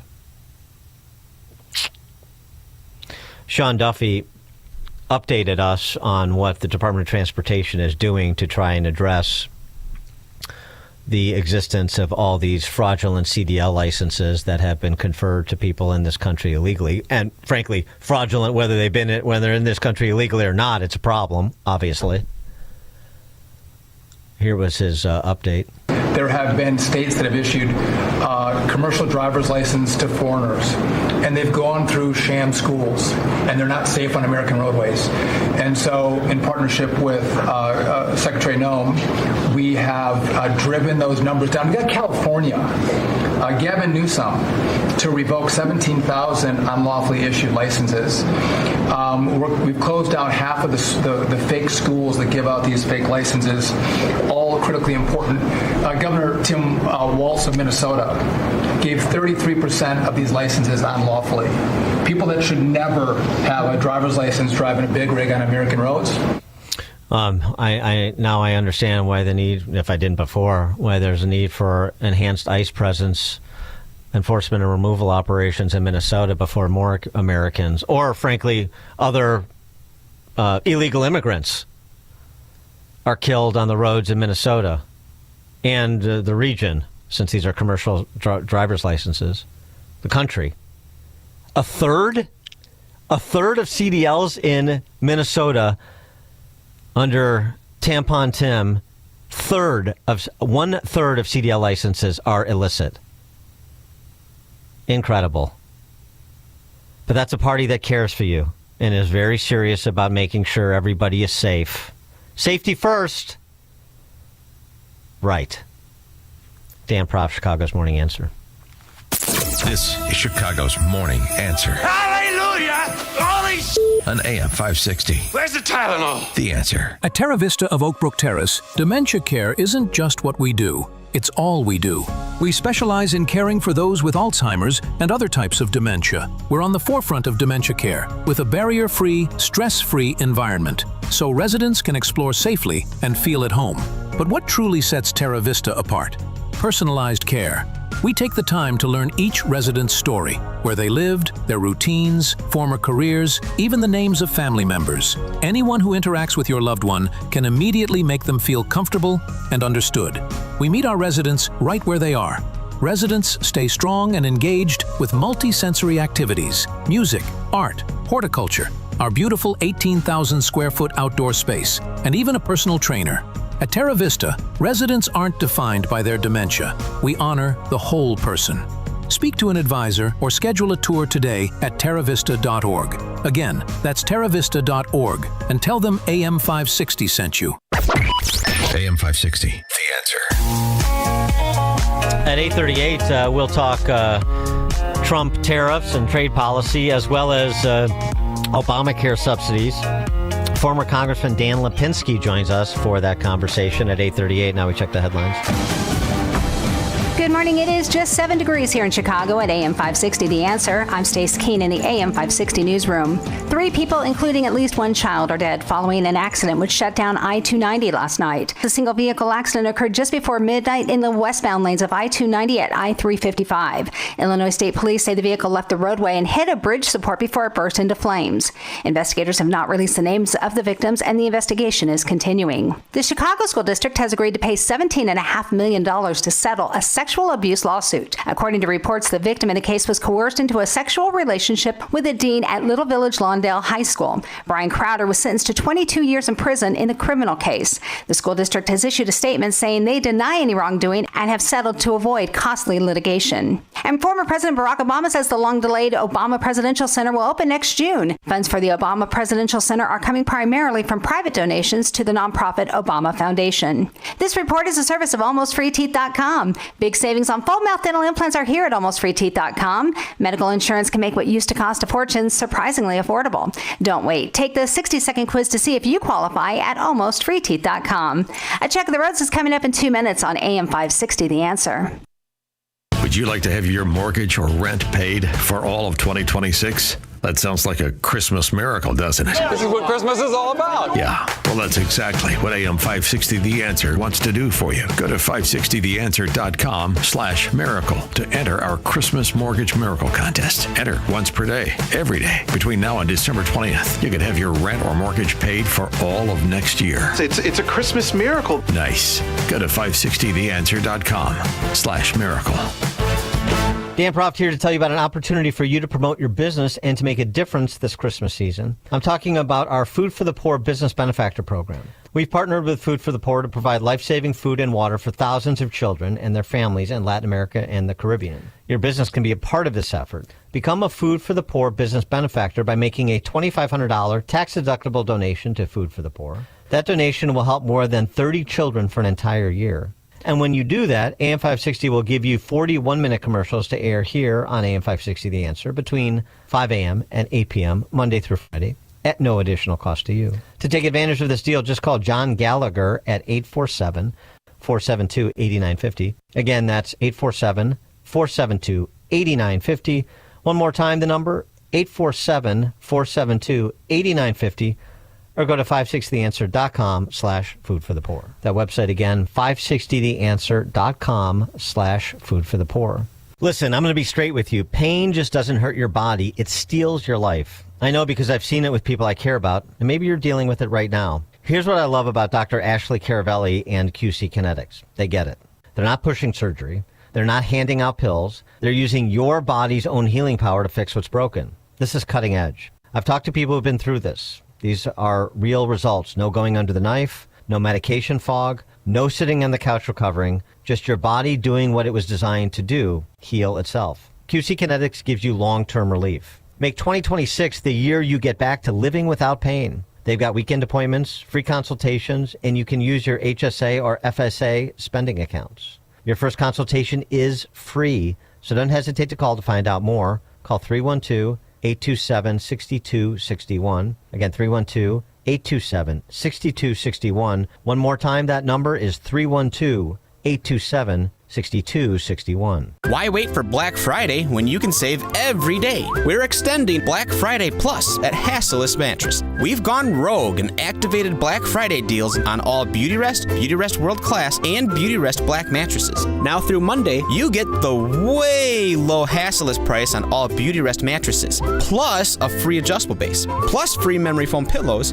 plus free next day delivery, plus employee-free, hassle-free showrooms. Not just on Black Friday, but every day through Monday at Hassellus Mattress. Get a Queen Beautyrest Elm Cove A mattress. Other stores sell it for $1,650, but our Black Friday Plus price is just $794, plus free adjustable base, plus free memory foam pillows, plus free next day delivery, and a great night's sleep for way less. Bust down our door for Beautyrest Black Friday Plus, now through Monday at Hassellus Mattress. Open 9 to 9. Find an employee-free showroom near you at hassellus.com.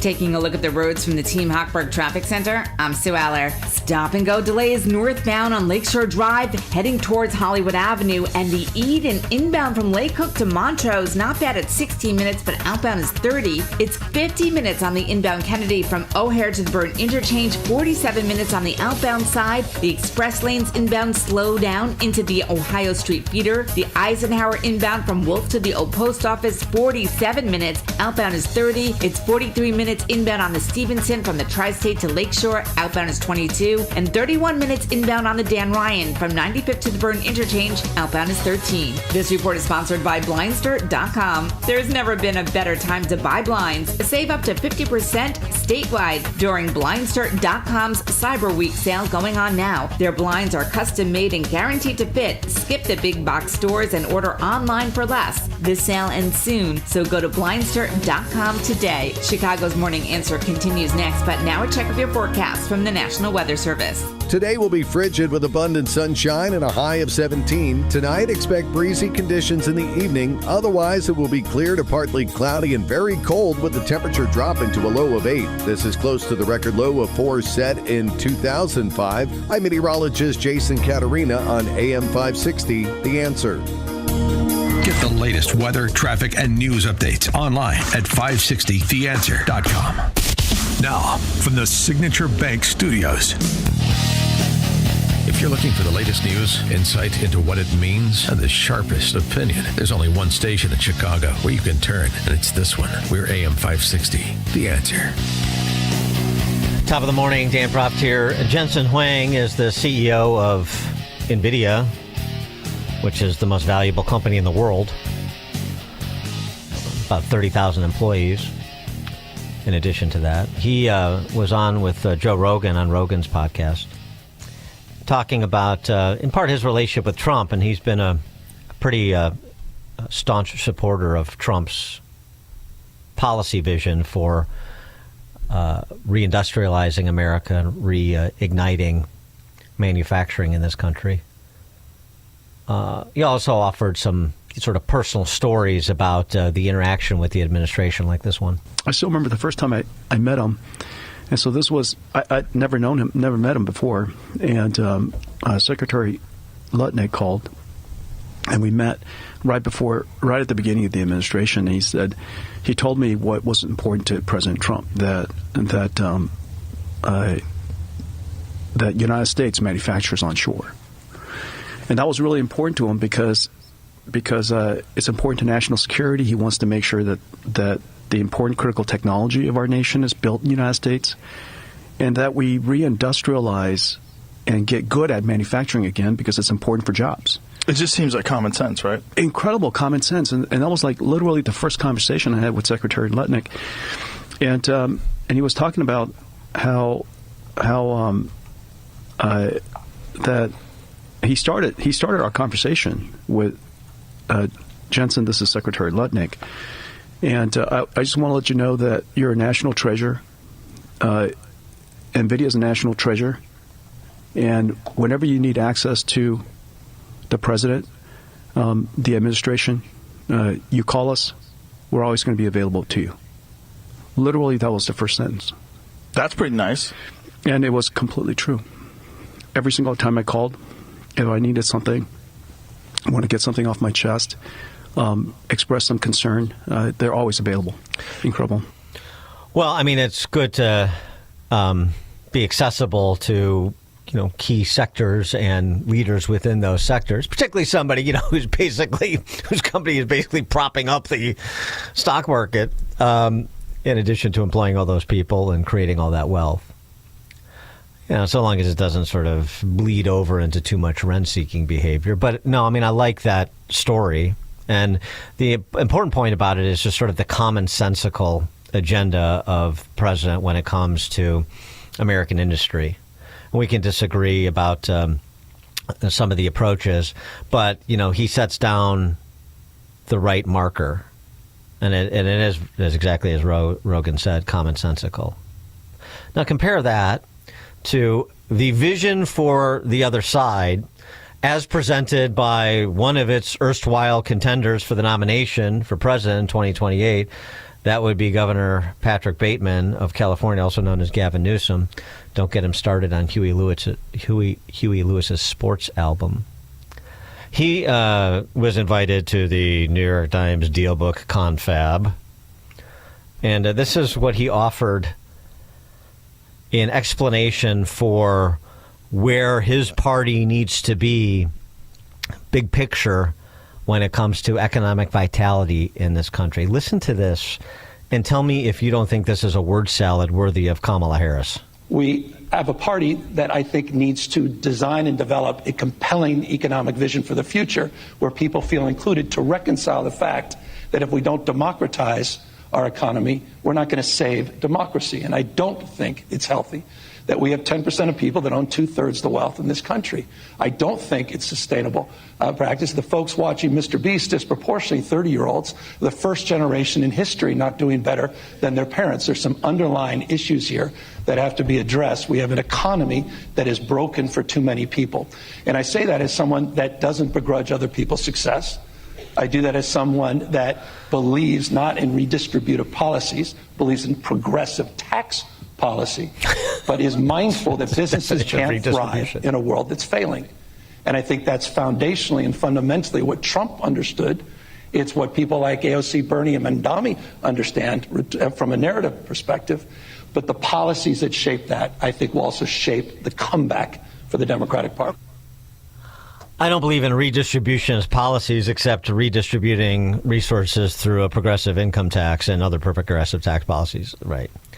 I mean, democratize our economy to save democracy. There's a rallying cry. I don't know if that's going to really sing on a palm card. For more on this, pleased to be joined by Dan Lipinski. Of course, Dan served as a member of Congress from 2005 to 2021, Southwest Side, Illinois District 3, and his father before him, Bill. Dan, thanks for joining us again. Appreciate it. It's good to be with you, Dan. And I thought you were going to introduce me as the potential Democratic candidate for president. Well, I mean, you're welcome to enter the fray. You can't do any worse than what I heard from Gavin Newsom. Well, I think the last part of what he said was on target. It's some of these Democrats who are talking about the same problems that they see in our economy as Donald Trump has been talking about since he first ran in 2016. Democrats, I complained about this for years. Democratic Party forgot about the middle class, the working class, and that's where we went wrong, and that's why I wound up being ousted from the party, because I was still focused on those things and not on all the woke garbage that the party became. Well, right. Unfortunately, Gavin Newsom's been focused on all the woke garbage, too, as governor of California, as that state's economic performance so indicates. But so I don't know that he's the best spokesman. Maybe you are. And because you wrote a piece in The Hill where you see some real alignment between your attitudes about free and fair trade, effectively, and Trump's policy choices in the same direction. Well, American manufacturing is critical for the working class, the middle class, and for our security.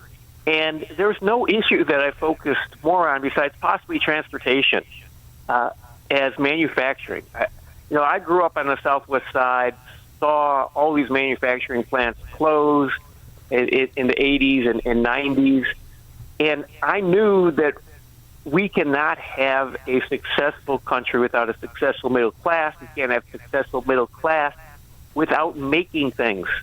And Donald Trump understands this. I don't agree exactly with how he's gone about what he's doing right now, but he is trying to accomplish what I was working on when I was in Congress. And we need to have good jobs now for people who are, want to raise a family, have good wages, have good benefits, building things, making things here in America. Well, let's talk about where you're aligned and where you're not aligned a little bit. So let's start with where you're aligned when it comes to trade policy.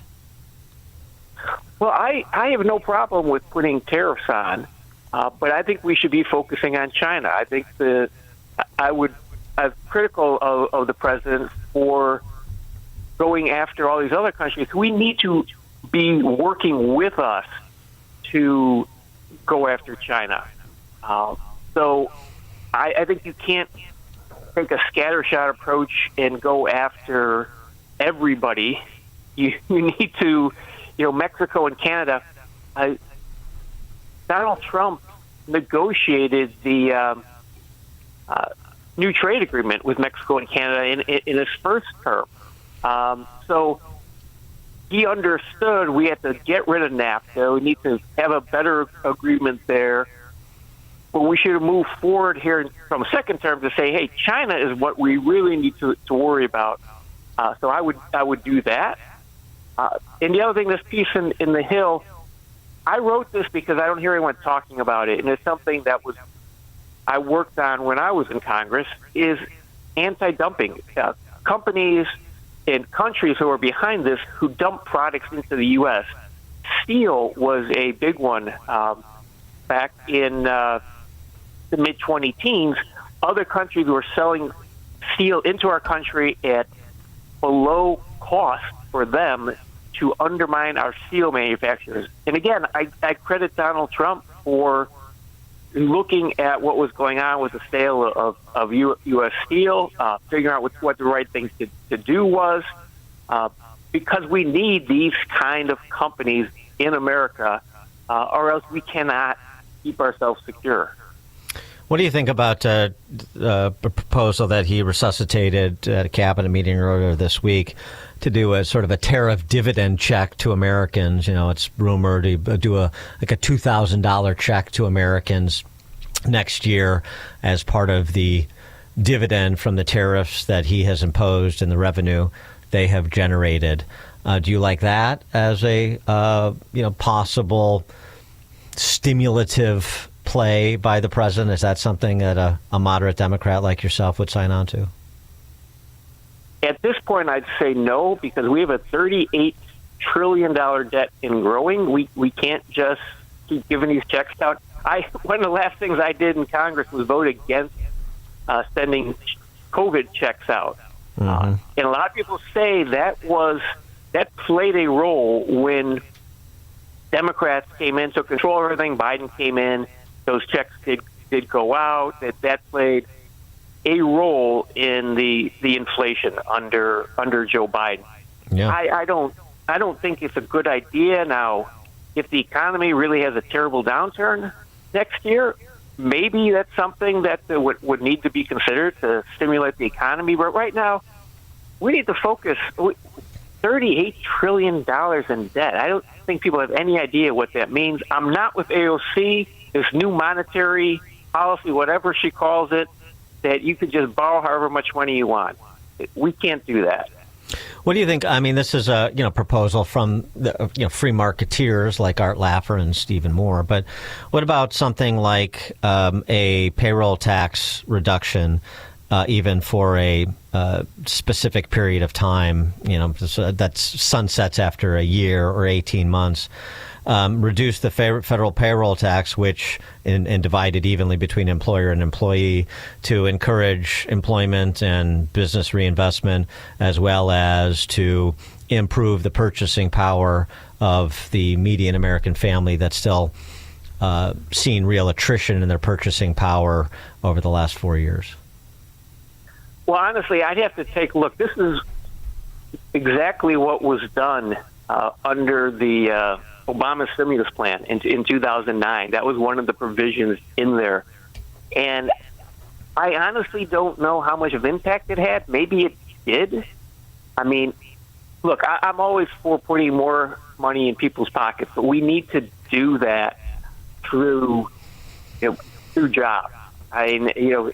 Better jobs, better paying jobs. I think that's more important because, go ahead.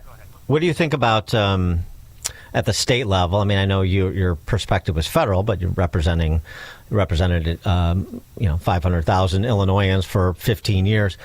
What the governor is doing at the state level when he goes on gambits like, taking $500 million and investing in a Chinese EV battery plant to locate in Manteno, Illinois. This reminds me, this brings me back to the days of, we're just talking about, I heard so many times from Republicans in Congress about Solyndra. This is a company that the U.S. government had invested money in that, I think it was solar panels that they were building. It went belly up. All that money was lost. And at that time, Republicans seemed, we're definitely not interested whatsoever in doing anything like that. But it seems like that Donald Trump is taking the position now that, the U.S. has literally taken a position in some companies, which concerns me that we shouldn't be that involved. The U.S. government should not be a shareholder, I believe, in these companies. So I don't know that much about what Pritzker did, but I'm not a huge fan of Governor Pritzker, so I really question that. Yeah, that's good. Join the club. And I agree with you too about taking the government taking a stake in companies like Intel. That's sort of the obnoxious industrial policy. Totally agree. With respect to you and the party to which you affiliate, assuming you still do, you look around the landscape in this country, even just with the recently concluded special election in Tennessee 7, and you don't see many Dan Lipinski style blue dog Democrats around anymore. Are you a fossil as it pertains to your party? Well, in that Tennessee 7 election, if they had a blue dog running in that district, they may have had a chance instead of having this far left, the AOC of Tennessee running in that district. The Democratic Party may have had a shot at winning that. The party I'm very concerned about. I'm incredibly concerned. I think next year is going to be a very good year for Democrats in midterm elections. I expect the Democrats to take the House. So you never know. 11 months is a long time. Mm-hmm.